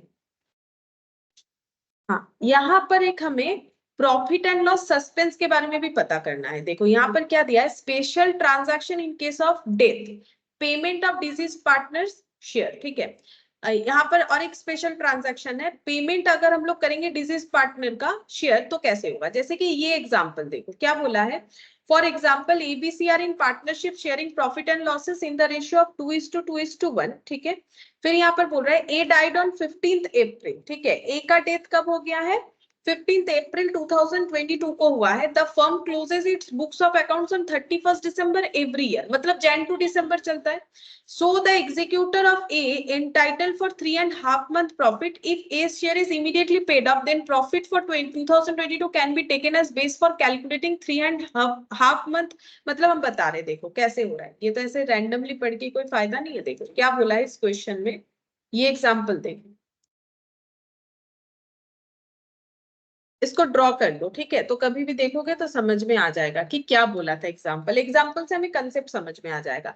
तो 3 पार्टनर है ए बी और सी, ठीक है, जिसका प्रॉफिट शेयरिंग रेशियो क्या है, प्रॉफिट शेयरिंग रेशियो है 2:1, 2:1, ठीक है।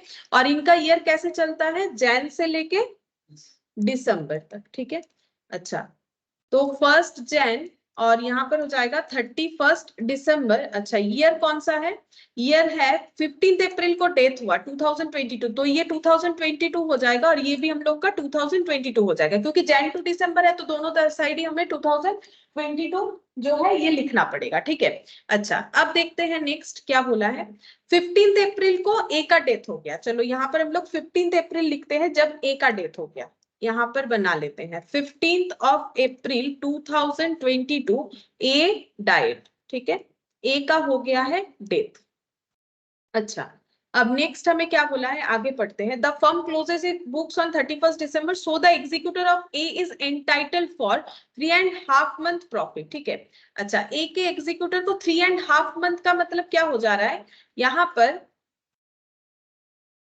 अच्छा, ये देखो, तो इसका मतलब, हाँ यहाँ पर और एक पॉइंट भी कुछ था शायद 1/1/2020, तो अच्छा ये 22 है, इसका ईयर कब स्टार्ट हुआ, 22 ही मैंने लिखा हुआ है। हाँ, यहाँ जैन से लेके अप्रैल तक काउंट करो कितना होगा, 3.5 months, ठीक है। तो जैन पूरा फेब पूरा मार्च पूरा 3.5 months, ठीक है। 3.5 months का जो है प्रॉफिट हमें क्या करना पड़ेगा, कैलकुलेट करना पड़ेगा कितना होगा, क्योंकि यहाँ पर कौन कौन पार्टनर थे, ए भी था, बी भी था, सी भी था। अगर आगे ये कंटिन्यू करेंगे तो कौन कौन बचेगा, बी और सी, इसमें ए का डेथ हो गया बोल रहा है, ठीक है। तो बी और सी बचेगा, ठीक है। तो हम लोग को यहाँ पर प्रॉफिट कैलकुलेट करना पड़ेगा, उसके लिए हमारे पास 2 ऑप्शन अवेलेबल है। हम लोग कौन से बेसिस पे कैलकुलेट कर सकते हैं, टाइम बेसिस या फिर टर्नओवर बेसिस, ठीक है, टर्नओवर बेसिस। अब कौन से बेसिस पे करेंगे वो तो डिपेंड कर रहा है कि क्वेश्चन में हमें क्या डेटा दिया हुआ है, ठीक है। अच्छा, वो हम लोगों ने सीख लिया। यहाँ पर ना हमें एक दूसरा पॉइंट सीखना पड़ेगा, इसकी वजह से हम तुम लोग को ये ड्रॉ करके दिखा रहे हैं। तो ये पॉइंट तो हम लोगों ने सीखा हुआ है कि टाइम बेसिस या टर्नओवर बेसिस पे हम लोग कैसे प्रॉफिट को कैलकुलेट करेंगे। और क्यों कर रहे हैं प्रॉफिट को कैलकुलेट, क्योंकि इतने दिन तो इन्होंने काम किया, तो इतने टाइम का प्रॉफिट जो होगा उसमें इनका शेयर इनको मिल जाना चाहिए, ठीक है। अच्छा, अब देखो यहाँ पर फिर क्या बोल रहा है, If A's share is immediately paid up, then profit for 2022 can be taken as base for calculating 3.5 month profit in the year 2022. बोल रहा है कि अगर हम लोग A को immediately pay off करना चाहते हैं तो हमें प्रॉफिट जब कैलकुलेट करना है 3.5 मंथ का, तो हमें यहाँ पर ना 21 होना चाहिए। प्रीवियस ईयर के प्रॉफिट के अकॉर्डिंग हम लोग कर सकते हैं, मतलब बेसिकली वो दो बेसिस, ठीक है। If Messrs A B and C earn 96,000 in 2021, ये देखो दे दिया है, देन 3.5 मंथ का कितना होगा, मतलब ये लोग बोल रहे हैं कि 2021 का जो प्रॉफिट था, इधर थोड़ा बढ़ा लेते हैं, 2021 में इनका प्रॉफिट कितना बता रहा है 96,000, ठीक है। तो यहाँ पर प्रॉफिट कितना होगा, अगर हम लोग टाइम बेसिस पे जाते हैं तो कितना होगा 96,000 डिवाइडेड बाय 12 इंटू 3.5, कितना हो जाएगा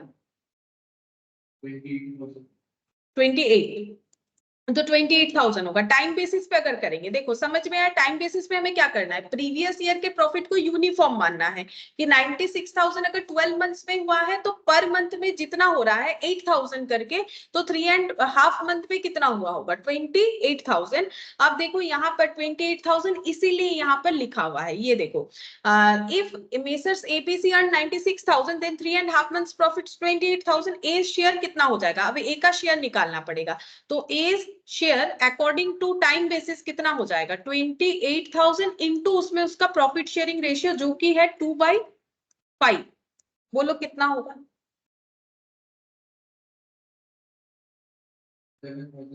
11,200, ठीक है। और ये पूरा का पूरा प्रॉफिट एस्टिमेटेड है, ओरिजिनल नहीं है, ये भी एस्टिमेटेड है और इसका शेयर भी क्या है एस्टिमेटेड है, ठीक है भाई, तब ए को इतना मिल जाना चाहिए।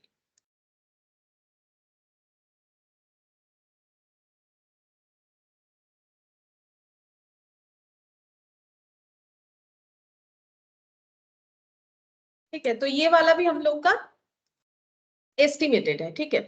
अच्छा अब देखो ए शेयर कम इतना हो गया, अब जर्नल एंट्री क्या बताया है, ठीक है, यहाँ पर एक ही मेथड से किया है क्योंकि जो इंफॉर्मेशन है ना, दूसरा मेथड क्या हम लोग कर सकते हैं टर्नओवर बेसिस, नहीं, टर्नओवर बेसिस के लिए हमारे पास क्या मिसिंग है सेल्स, अगर होता तो हम लोग निकाल लेते। अब यहाँ पर बोल रहा है कि ये जो प्रॉफिट का एंट्री क्या होगा, ये जो 11,200 हम लोग ए को पे करेंगे उसका एंट्री हमें सीखना है। बोल रहा है कि PL suspense to A's capital entry होना चाहिए, लिखो फिर हम बताते हैं क्यों पीएल सस्पेंस होगा। PL suspense account debit to क्या हो जाएगा एस कैपिटल। तो अगर हम लोग पार्टनर को कुछ देते हैं तो उसके कैपिटल को तो क्रेडिट करते हैं, उसमें तो कोई प्रॉब्लम नहीं है, लेकिन यहाँ पर प्रॉफिट देंगे तो प्रॉफिट डेबिट भी होगा, प्रॉफिट क्रेडिट आइटम है, प्रॉफिट देंगे तो प्रॉफिट डेबिट भी होगा, लेकिन ये सस्पेंस क्यों कर रहे हैं उसका रीजन सुनो। क्या यहाँ पर बैलेंस शीट बन गया था, क्या यहाँ पर फाइनल अकाउंट्स बन गया था, नहीं बना था, फिर भी हमें यहाँ पर क्या बनाना पड़ा, एक एस्टिमेटेड प्रॉफिट अकाउंट बनाना पड़ा, ठीक है। तो जब पार्टनर का डेथ हो जाता है ना, तो यहाँ पर हमें सारी चीज बनाने पड़ते हैं, लाइक बैलेंस शीट बनाना पड़ता है, हम लोग बनाते हैं ना आफ्टर रिटायरमेंट बैलेंस शीट, तो आफ्टर डेथ भी बनाना पड़ेगा, यहाँ हमें बैलेंस शीट भी बनाना पड़ेगा और यहाँ पर हमें पीएल अकाउंट भी बनाना पड़ेगा, ठीक है। पीएल अकाउंट भी हम लोग बनाते हैं, पीएल बनाते हैं, पता करते हैं, तभी तो पता चलता है 11,200 है। तो ये जो एस्टिमेटेड प्रॉफिट है ना, ये हम लोग को, क्योंकि ये एस्टिमेटेड बेसिस पे है, ओरिजिनल नहीं है, तो हम लोग इसको क्या बोलते हैं सस्पेंस, क्योंकि गारंटी थोड़ी ना है कि इस पीरियड में इतना ही होता, वो तो हम लोगों ने एस्टिमेटेड वे में किया, इसीलिए इसको सस्पेंस बोला जाता है, ठीक है। अब ये हमें दिखाना पड़ेगा बैलेंस शीट में, बैलेंस शीट में कहाँ दिखाएंगे, बैलेंस शीट के एसेट साइड में दिखाएंगे, ठीक है।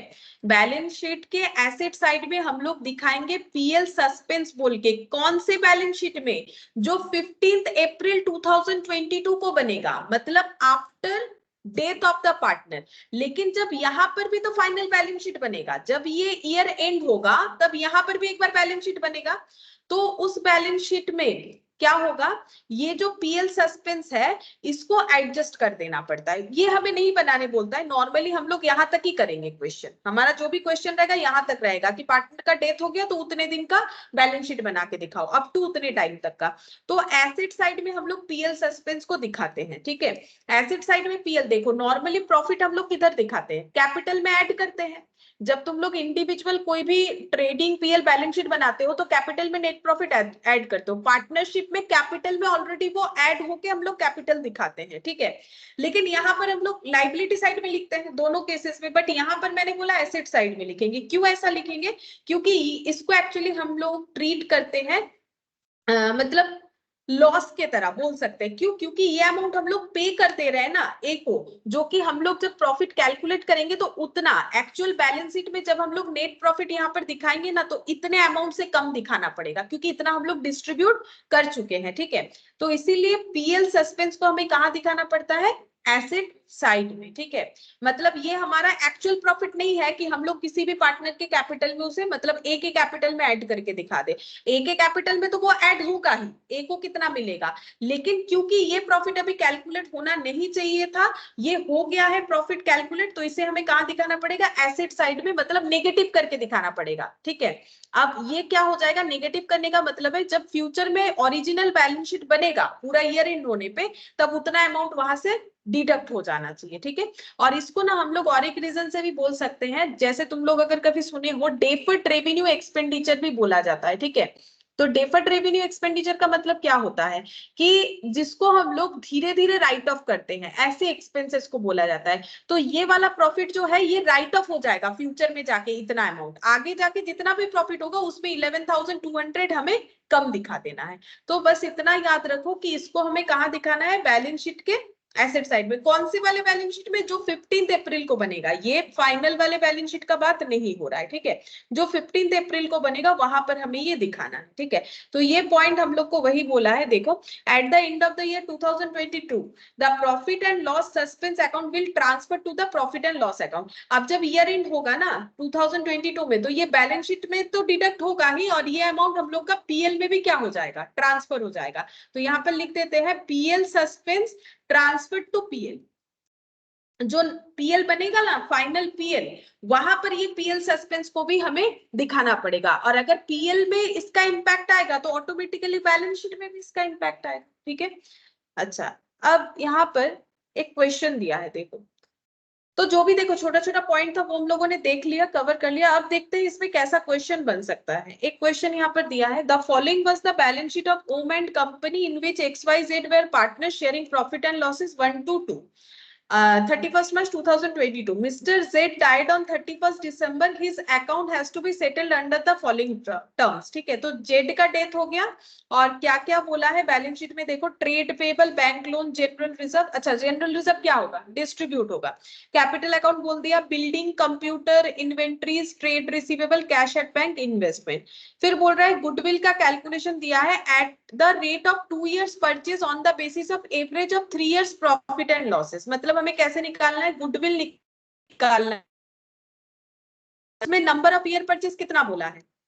3 years के प्रॉफिट नहीं, eight the rate of 2 years purchase, तो नंबर ऑफ ईयर परचेज कितना हो गया? 2। और यहाँ पर एवरेज प्रॉफिट कितने दिन का लेना है? 3 years का लेना है। द प्रॉफिट बता दिया है 30, 20 और यहाँ पर एक लॉस है। अच्छा, फिर बोल रहा है प्रॉफिट फॉर द पीरियड 1/4/2022 से लेके 31st December 2022 shall be ascertained proportionately on the basis of average profit and losses of the preceding 3 years. ये क्या बताया है बोल सकते हो? बोल रहा है कि प्रॉफिट जो 1/4/2022 से 31st December 2022 तक हुआ था, उसको कैसे ascertain मतलब कैलकुलेट करना है? proportionately on the basis of average profit and loss of the preceding 3 years.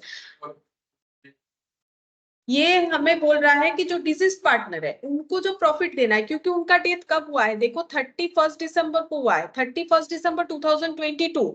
तो इनका ईयर कब स्टार्ट हुआ होगा? 1 अप्रैल 2022 को स्टार्ट हुआ होगा।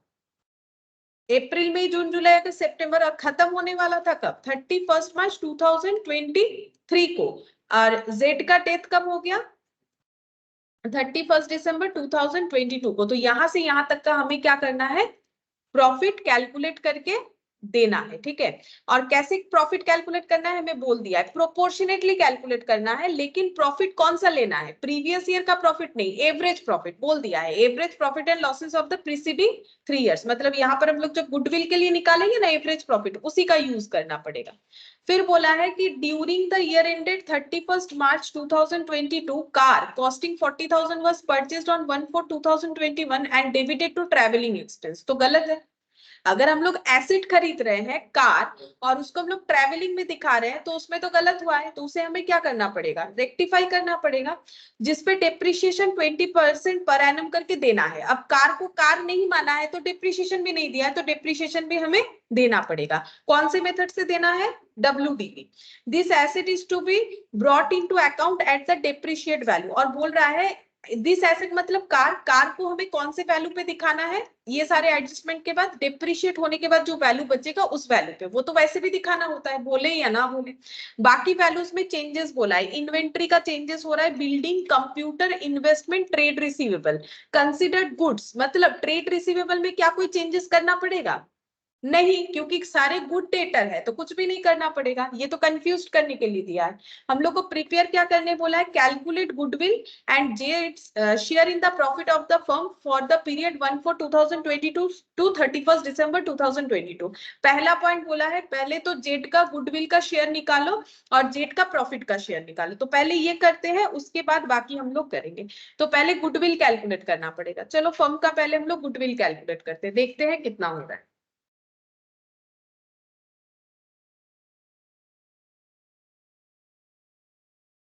Illustration 1.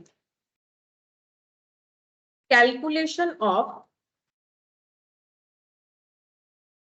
goodwill. अच्छा, तो सबसे पहले गुडविल का हमें क्या मेथड बोल दिया है, कैसे निकालने के लिए बोला है, गुडविल हमें निकालने के लिए बोला है average profit into number of year purchase. Average profit हमें कैलकुलेट करना पड़ेगा, नंबर ऑफ ईयर परचेज दे दिया है, कितना दिया था, 2। एवरेज प्रॉफिट कैलकुलेट करेंगे, ठीक है, तो एवरेज प्रॉफिट कैलकुलेट करते हैं। तो यहां पर लिखते हैं calculation of adjusted average profit, क्योंकि उसमें रेक्टिफाई करना पड़ेगा, एडजस्टेड एवरेज प्रॉफिट। अच्छा, कितने ईयर का एवरेज प्रॉफिट हम लोग को दिया हुआ है, 22, 21 और 20, ठीक है, मतलब 20 से लिखेंगे, नहीं रेक्टिफाई नहीं करके कैसे करेंगे, हाँ?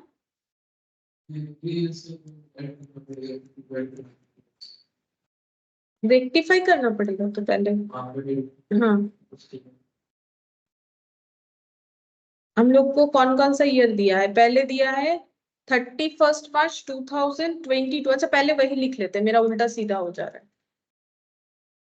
31 मार्च 2022। अच्छा, इसके बाद उल्टा दिया है, चलो उल्टा ही लिख लेते, कोई बात नहीं। 31 मार्च 2021, मतलब करेंट ईयर को लास्ट में नहीं देके आगे दे दिया है, और एक है 31 मार्च 2020 है शायद, चेक करो, 31 मार्च 2020 है, हाँ। अच्छा, अब लिखते हैं प्रॉफिट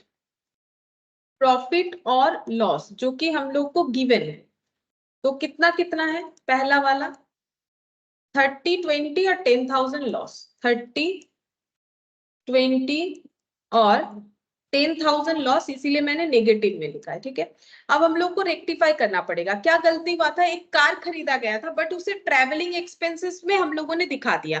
तो अगर हम लोगों ने कार खरीदा है और उसको अगर हम लोग ट्रेवलिंग एक्सपेंसेस पे दिखा दिए हैं तो हम लोग का प्रॉफिट क्या हो गया होगा, मैम प्रॉफिट कम दिख रहा होगा। हाँ प्रॉफिट कम दिखेगा ना, ज्यादा कैसे दिखेगा। हम लोगों ने एक्सपेंस जो है कार का एक्सपेंस हम लोगों ने क्या किया था, परचेस किया था, लेकिन उसे ट्रेवलिंग एक्सपेंसेस में दिखा दिया। तो पहला बात है तो ये मेरा एक्सपेंस है ही नहीं, ये तो ना तो मेरा ट्रेडिंग में जाना चाहिए ना तो मेरा पीएल में जाना चाहिए। तो इसको मैंने क्या दिखा दिया, पीएल में दिखाया। पीएल में एंट्री क्या कर दिया होगा, travelling expense account debit to cash कर दिया होगा, बट ये होना चाहिए था कार टू कैश, ठीक है। तो रेक्टिफाई करेंगे तो क्या हो जाएगा, रेक्टिफाई करेंगे तो ट्रेवलिंग एक्सपेंस टू क्या हो जाएगा, कार टू ट्रेवलिंग एक्सपेंस, है ना। कार डेबिट टू कैश होना चाहिए था, लेकिन हम लोगों ने कर क्या दिया है, ट्रैवलिंग एक्सपेंस टू कैश कर दिया है तो कैश जैसा है वैसा ही रहेगा। सही क्या करना पड़ेगा, car account debit to travelling expense. तो जो भी हो एंट्री, अगर अभी हम लोग ज्यादा ध्यान एंट्री पे ना देके नॉर्मल भी सोचे कि मुझे कोई एक्सपेंस दिखाना ही था, नहीं था, वो तो मेरा एसेट था, तो मैंने अगर एक्सपेंस दिखा दिया है तो उससे मेरा प्रॉफिट क्या हो गया होगा, कम हो गया होगा, तो प्रॉफिट को हम लोग बढ़ाएंगे। तो ऐड करो car wrongly charged as travelling expense. कौन से ईयर में था, उस ईयर में लिखना पड़ेगा, जो ईयर में था उस ईयर में लिखना पड़ेगा। कौन से ईयर में था, 31 मार्च, ये 1/4/2021 में परचेस हुआ था। तो 1/4/2021 मतलब 21-22 का प्रॉफिट में गलत सलत हो गया है, मतलब ये वाला 31 मार्च 2022, क्योंकि हमें ना यहाँ पर टाइम भी तो समझना पड़ेगा कौन से टाइम के लिए हो रहा है। तो यहाँ पर हो जाएगा, तो यहाँ पर ऐड करो 40,000। इस साल का प्रॉफिट 40,000 से कम दिख रहा होगा, और क्योंकि इसको हम लोगों ने एसेट नहीं माना तो डेप्रिसिएशन नहीं चार्ज किया है, तो प्रॉफिट ज्यादा दिख रहा है। तो डेप्रिसिएशन चार्ज करेंगे, डेप्रिसिएशन ऑन कार, ठीक है। कितना चार्ज करने बोला है, चार्ज करने 20% बोला है, ठीक है। तो 20% चार्ज करते हैं, तो डेप्रिसिएशन ऑन कार यहाँ पर लिखते हैं एट द रेट ऑफ 20%, कितना हो जाएगा 8,000। 40,000 इंटू 20%। अब ये एक मतलब पूरे साल का ही हमें लेना पड़ेगा, क्यों, परचेस कब हुआ था, 1 अप्रैल, ठीक है। तो यहाँ पर 12/12 हो जाएगा, यानी 8,000। अगर किसी और डेट में होता तो हमें इसका प्रोपोर्शनेट अमाउंट देना पड़ता। क्या इसमें भी लगेगा डेप्रिसिएशन, ये दोनों ईयर में नहीं लगेगा, क्यों नहीं लगेगा, हाँ ये तो रिवर्स लिखा हुआ है ना, ये 20 है, 21 है, ये 20, ये लास्ट ईयर वाला है।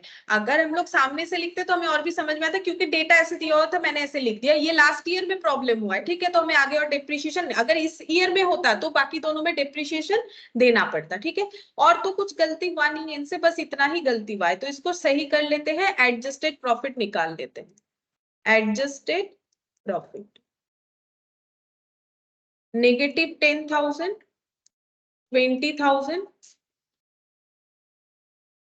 और 30, 40, 70 माइनस 8 कितना हो जाएगा 62, 62,000 होगा, ठीक है। अब हम लोग निकालेंगे एवरेज प्रॉफिट।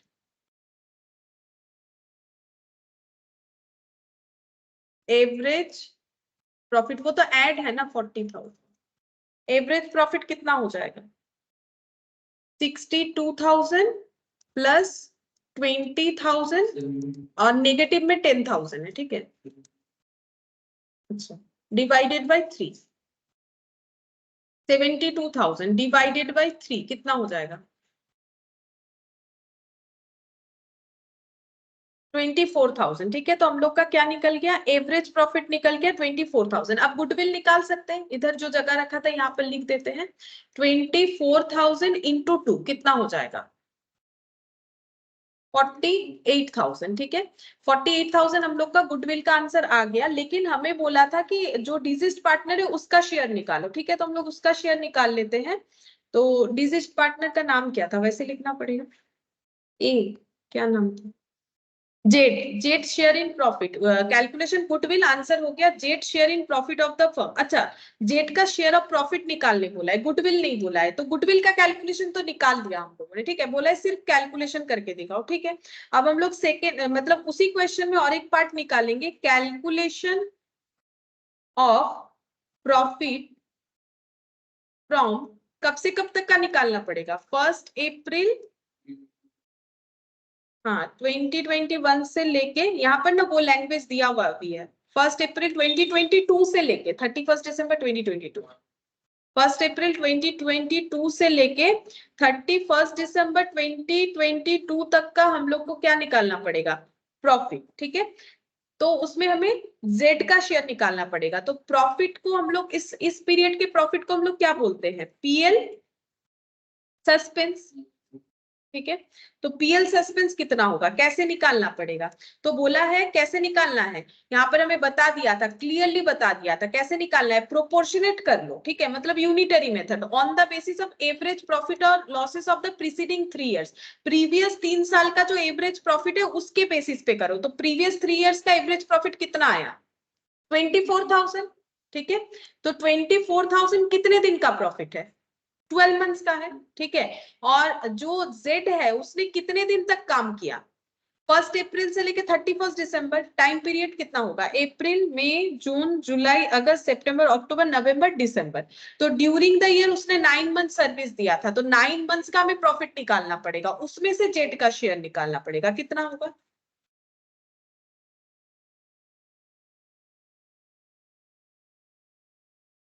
18,000, ठीक है, 18,000 हो गया। इसमें हमें जेड का शेयर निकालने बोला है, तो जेड शेयर कितना हो जाएगा, 18,000 में उसका जो प्रॉफिट शेयरिंग रेशियो रहेगा, प्रॉफिट शेयरिंग रेशियो कितना है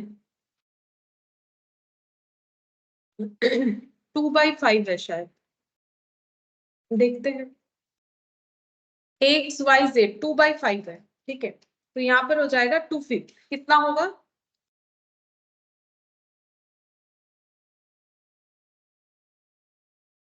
7,200, ठीक है, 7,200 होगा। तो पहले क्वेश्चन का आंसर हमें मिल गया।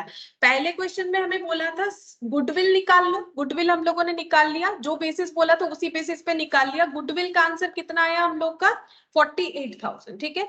और हमें बोला कि जिस पीरियड में एक जेड का डेथ हुआ है वो पीरियड हुआ 9 मंथ्स, मतलब और 3 मंथ्स हो जाता तो इनका फाइनल अकाउंट बन जाता, लेकिन वो 9 मंथ्स का प्रॉफिट जो है वो निकाल के उसमें जेड का शेयर बताओ। तो 9 मंथ्स का प्रॉफिट कैसे निकालने बोला है उसका भी हमें रूल्स बता दिया।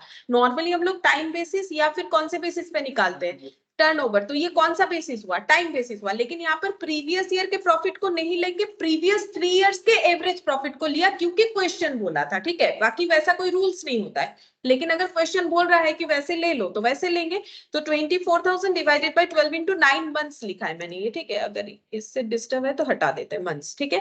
तो जेड का शेयर कितना हो जाएगा हम लोग का 7,200। अच्छा, अब नेक्स्ट हमें क्या बोला है देखते हैं, इस क्वेश्चन में नेक्स्ट क्या कैलकुलेट करने बोला है, रिवैल्यूएशन अकाउंट बनाने बोला है, assuming that other item of asset and liabilities remain से, अदर आइटम बोला है, ठीक है, मतलब ये जितने भी चेंजेस बोले हैं उसके अलावा बाकी आइटम एज इट इज रहेगा, मतलब सीधा बात है जो रिवैल्यूएशन करने बोला है उतना ही रिवैल्यूएशन करो। चलो रिवैल्यूएशन अकाउंट तो बन ही जाएगा, ज्यादा टाइम नहीं लगेगा, रिवैल्यूएशन अकाउंट हम लोग बना लेते हैं। रिवैल्यूएशन अकाउंट, अच्छा, रिवैल्यूएशन अकाउंट में हम लोग क्या क्या लिखेंगे, तो सबसे पहले देखते हैं क्या चेंजेस बोला है इन्होंने। बोला है इन्वेंट्री 16,000 में वैल्यू करना है, इन्वेंट्री था कितना 20,000, तो कम हो गया, तो इधर लिखेंगे टू इन्वेंट्री, कितना से कम हुआ 20,000 माइनस 16,000 कितना हो जाएगा 4,000, ठीक है। अच्छा, और क्या कम करने बोला है, बिल्डिंग 140 करने बोला है, तो बिल्डिंग था कितना 120, तो फिर इंक्रीज हो रहा है, तो बाई साइड में आएगा, बाई बिल्डिंग 1,40,000 करने के लिए बोला गया है, पहले से था 1,20,000, यानी कितना हो जाएगा 20,000, बिल्डिंग को बढ़ाने के लिए बोला है, ठीक है, बढ़ा दिया हम लोगों ने। नेक्स्ट देखते हैं और क्या बोला है, कंप्यूटर 50,000, अच्छा कंप्यूटर कितना था 80 था, कम हो गया 30 से, तो टू कंप्यूटर 80 माइनस 50, 80 माइनस 50, 30,000, ठीक है, कंप्यूटर 30,000। अच्छा, नेक्स्ट देखते हैं और क्या बोला था, इन्वेस्टमेंट बोला है 6,000 पे वैल्यू करने, तो पहले देखते हैं इन्वेस्टमेंट कितना था, इन्वेस्टमेंट था हम लोग का 10,000, ये भी कम हो गया, तो कितना 4,000 से, टू इन्वेस्टमेंट 10 माइनस 6 कितना हो जाएगा 4000। अच्छा, यहाँ पर और एक पॉइंट हम लोग ऐड करेंगे। एक अनरिकॉर्डेड एसेट था, क्या? कार, क्योंकि उसको हम लोगों ने कार की तरह ट्रीट नहीं किया था, तो इसको हम लोग रिवैल्यूएशन में आराम से दिखा सकते हैं, क्योंकि रिवैल्यूएशन में अनरिकॉर्डेड एसेट और लायबिलिटी दिखाना अलाउड होता है, ठीक है। तो हम लोग यहाँ पर कार को दिखाएंगे, तो कार ऐड हो रहा है, तो कार पहले कुछ था ही नहीं, जीरो था, तो अब आ रहा है तो किधर दिखाएंगे? इधर एसेट बढ़ रहा है, लेकिन कितने वैल्यू में दिखाना है? क्वेश्चन में हमें बता दिया था डिप्रिशिएटेड वैल्यू में दिखाना है। तो कार का वैल्यू कितना है? 40,000, ठीक है। कार तो 40,000 का था, उस पे डेप्रिसिएशन कितना लगा? First year 8,000। अब ये रिवैल्यूएशन अकाउंट कब का बन रहा है? 31 दिसंबर का, है ना, जब डेथ हुआ। तो ये डेप्रिसिएशन कब तक का लगा? ये जो 8,000 डेप्रिसिएशन लगा, ये कब तक का लगा? ये 31 मार्च तक का लगा। तो इसके बाद और दिसंबर तक लगाना है, तो कितना हो जाएगा? मार्च के बाद अप्रैल, मई, जून, जुलाई, अगस्त, सितंबर, अक्टूबर, नवंबर, दिसंबर, 9 मंथ्स का लगेगा। तो देखो कितना होता है, WDV में लगाना है।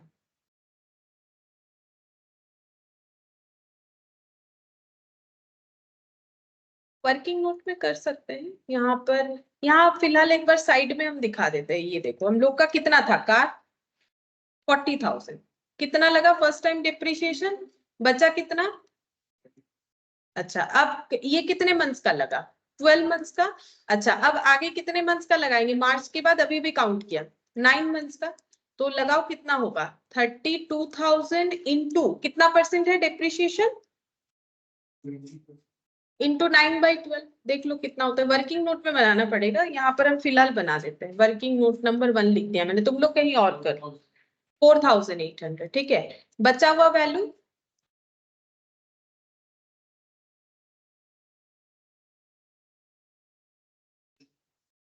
27,200। तो हमें कितने पे कार को दिखाना पड़ेगा? जितने पे रिकॉर्ड कर पाएंगे, ठीक है। तो कार का हमें 40,000 भी नहीं दिखाना है, 32 भी नहीं दिखाना है, क्योंकि रिवैल्यूएशन अकाउंट बन कब का रहा है?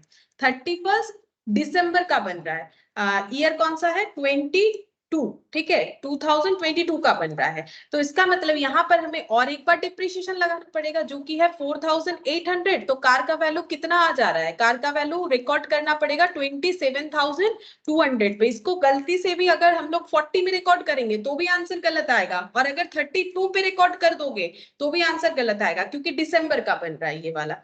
बस, और तो कुछ था नहीं। अब देखो रिवैल्यूएशन प्रॉफिट है कि लॉस है? 47,200, 47,200 प्रॉफिट आ रहा है। To profit on revaluation, X, Y और जेड, कितना कितना होगा? 38,000 माइनस हो जाएगा। 47,200 से 38,000 माइनस हो जाएगा, कितना होगा? 9,200। अब इसका प्रॉफिट शेयरिंग रेशियो इन लोगों का कितना कितना है?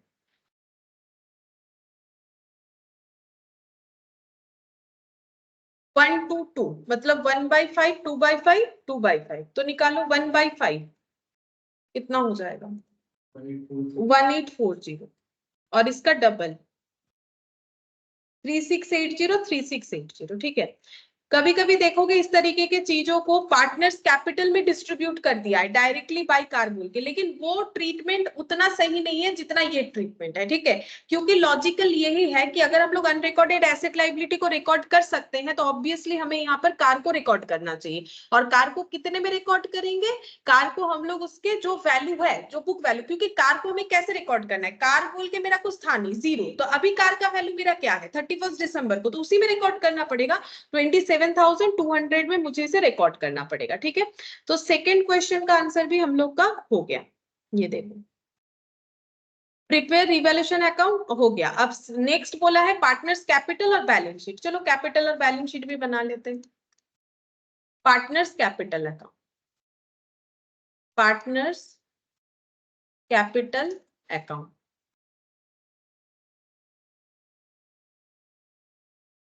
कैपिटल अकाउंट में क्या क्या आएगा? एक्स, वाई और जेड, इधर भी आ जाएगा एक्स, वाई और जेड। तो पहले बाई बैलेंस बीटी, कितना कितना है?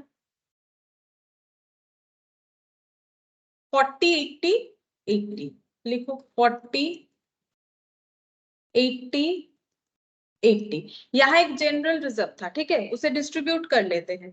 जनरल रिजर्व है 30,000 का, डिस्ट्रीब्यूट करो बाई जनरल रिजर्व। 30,000 को हमें कैसे डिस्ट्रीब्यूट करना है, 122 में, तो 5 से डिवाइड होने से 6,000, कितना कितना आ जाएगा, 122 में 6,000 12,000 और फिर 12,000, ठीक है।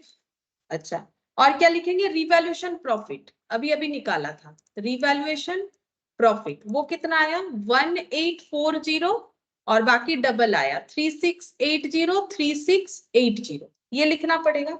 अच्छा, और क्या लिखेंगे, बाई पीएल सस्पेंस, मतलब जो जेड को देना पड़ा वो तो लिखना पड़ेगा। जेड को कितना मिला पीएल सस्पेंस का, सिर्फ जेड को ही मिलेगा, बाकी लोगों को नहीं मिलेगा, वो तो कंटिन्यू करेंगे तो उनका पीएल आगे जाके बनेगा। हम लोगों ने कैलकुलेट किया हुआ है 7,200 जेड का शेयर, ठीक है, यहाँ पे लिखना पड़ेगा 7,200 जेड का शेयर ऑफ प्रॉफिट। अच्छा, और क्या निकालना पड़ेगा, गुडविल का देखना पड़ेगा कि कौन गेनिंग पार्टनर है कौन सैक्रिफाइसिंग, उसके अकॉर्डिंग होगा, ठीक है। तो यहाँ पर हमें एक बैलेंस शीट भी बनाना पड़ेगा, तो एक वर्किंग नोट तो चाहिए हमें गेनिंग और सैक्रिफाइसिंग रेशियो के लिए, ठीक है। तो वर्किंग नोट नंबर 2 बना लेते हैं, क्योंकि मैंने इसको वर्किंग नोट नंबर 1 दिया था यहाँ पर, ठीक है। वर्किंग नोट नंबर 2 में बनाते हैं गेनिंग और सैक्रिफाइसिंग रेशियो। तो देखते हैं पार्टनर लोगों का क्या क्या शेयर था। XYZ का पहले का शेयर कितना था, 122, ठीक है, तो इसका मतलब 1/5, 2/5 और 2/5। अच्छा, जेड का डेथ हो गया, बचेगा कौन, एक्स और वाई, इनका कैसे शेयर होना है वैसा नहीं बोला है, तो इसका मतलब न्यू रेशियो कैसे रह जाएगा, 1:2 ही रह जाएगा। न्यू रेशियो 1:2 रह जाएगा, कैलकुलेट करने का जरूरत ही नहीं है। तो न्यू रेशियो हम लोग का 1:2 रह जाएगा और गेनिंग रेशियो भी क्या हो जाएगा, वही रहेगा 1:2, ठीक है। तो हम लोग अब इसका जो गुडविल का शेयर है वो देख लेते हैं। तो जेड शेयर ऑफ गुडविल कितना होगा, गुडविल कितना आया था बोलो, 48,000 आया था, उसमें जेड का शेयर कितना है 2/5, तो देखो कितना होता है,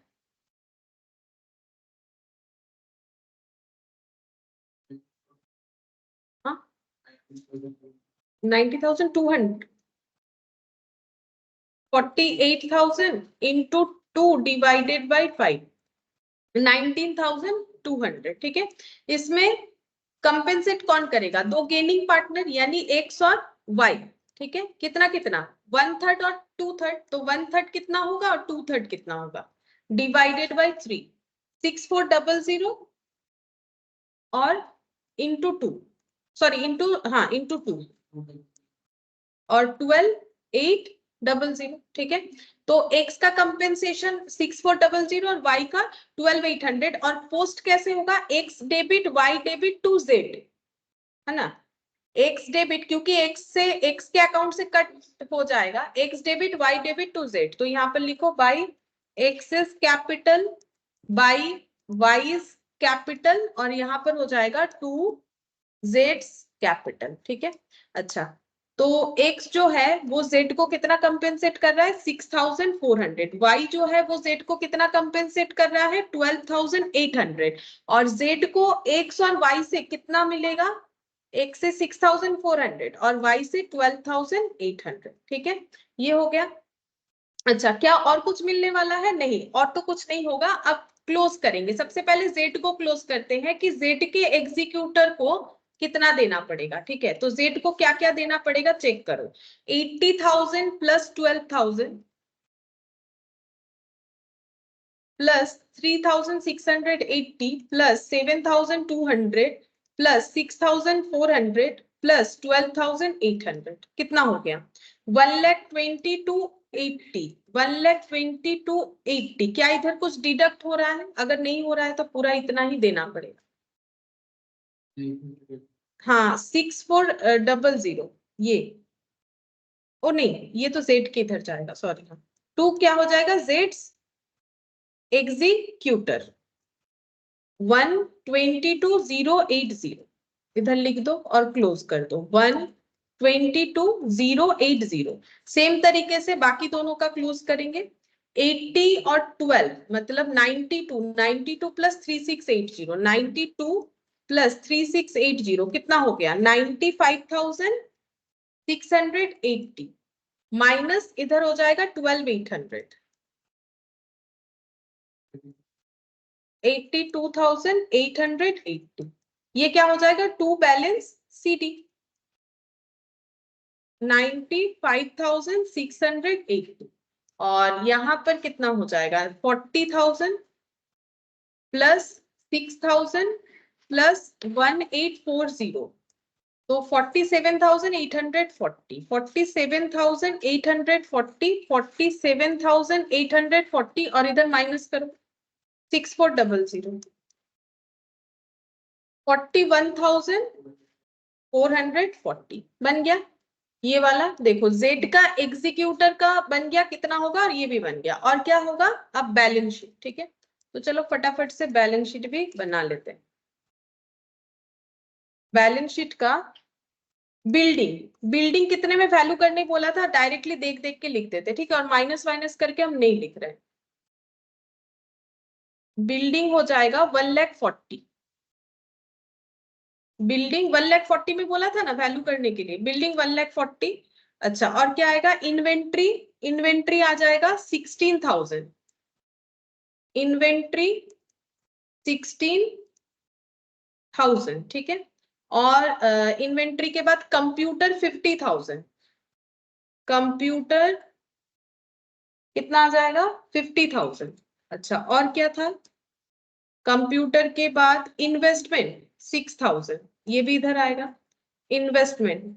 ठीक है, मैंने सीक्वेंस मेंटेन नहीं किया, वो बैलेंस शीट देख के करोगे तो मेंटेन हो जाएगा। हम यहाँ से देख के कर रहे ताकि बार बार पेज मुझे ना पलटना पड़े। ट्रेड रिसीवेबल जैसा है वैसा ही रहेगा बोल रहे हैं। ट्रेड रिसीवेबल कितना था देखो,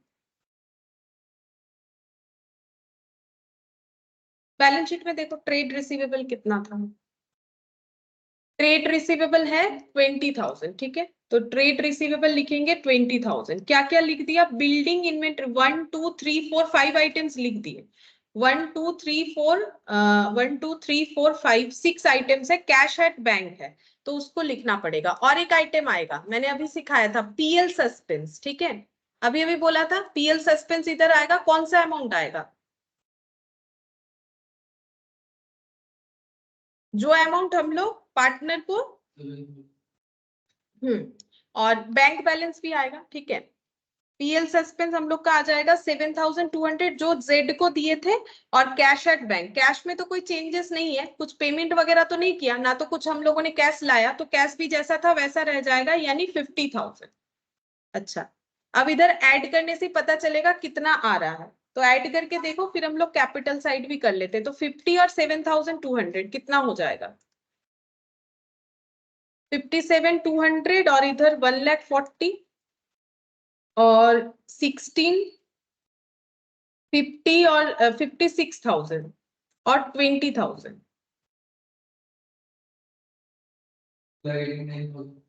2,89,000। अच्छा, कार नहीं लिखा, कार लिखो, कार तो लिखना पड़ेगा, कार भूल गए। कार का कितना वैल्यू आया था? माइनस माइनस करके 27,200 बैलेंस रिवैल्यूएशन अकाउंट में दिखेगा।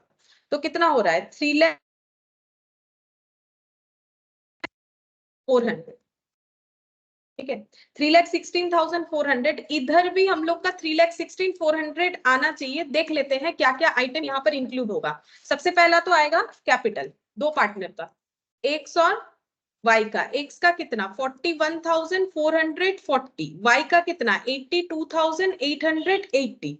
और क्या आएगा देखते हैं बैलेंस शीट साइड में। ट्रेड बैंक लोन आएगा, ट्रेड पेबल आएगा। ट्रेड पेबल 20,000, ठीक है, ट्रेड पेबल 20,000। बैंक लोन कितना है? 50,000 दिया हुआ है। देखो बाकी तो कुछ चेंज हुआ नहीं है, जनरल रिजर्व हट गया है। और एक चीज आएगा इधर, जेड एग्जीक्यूटर, जैसे एग्जीक्यूटर को पेमेंट नहीं किया है ना हम लोगों ने, उनको तो ड्यू रखा है। पेमेंट करते तो बैंक से पैसा कट हो जाता ना, जैसे लोन है वैसे एग्जीक्यूटर को कितना देना है बस वो कैलकुलेट किया है, 1,22,080, ठीक है। अब टोटल करके देख लो मैच हो रहा है कि नहीं। तो यहाँ से हम माइनस करते हुए जाते हैं, अगर 0 आ जाएगा तो फिर मैच हो जाता है। 1,22,080 इधर माइनस करने से 50 और 70,000 और यहाँ पर 82,880 और माइनस 41,440। हाँ मैच तो हो रहा है, ठीक है, मैच हो गया। देखो मैंने ना इसको थोड़ा सीक्वेंस में नहीं लिखा है, तो सीक्वेंस में लिखना। एसेट साइड का बात कर रहे हैं, लाइबिलिटी ठीक है, एसेट साइड का बात कर रहे हैं। और वैसे भी लाइबिलिटी में एग्जीक्यूटर को एक्स वाई के नीचे लिखना चाहिए, ठीक है, एक्स वाई के नीचे जेड से एग्जीक्यूटर लिखोगे तो बेटर प्रेजेंटेशन होगा। बिल्डिंग के बाद इन्वेंट्री नहीं होना चाहिए, बिल्डिंग कंप्यूटर होना चाहिए, उसके बाद हम लोग का इन्वेस्टमेंट, बिल्डिंग कंप्यूटर फिर कार होना चाहिए, ठीक है, फिक्स्ड एसेट कार 27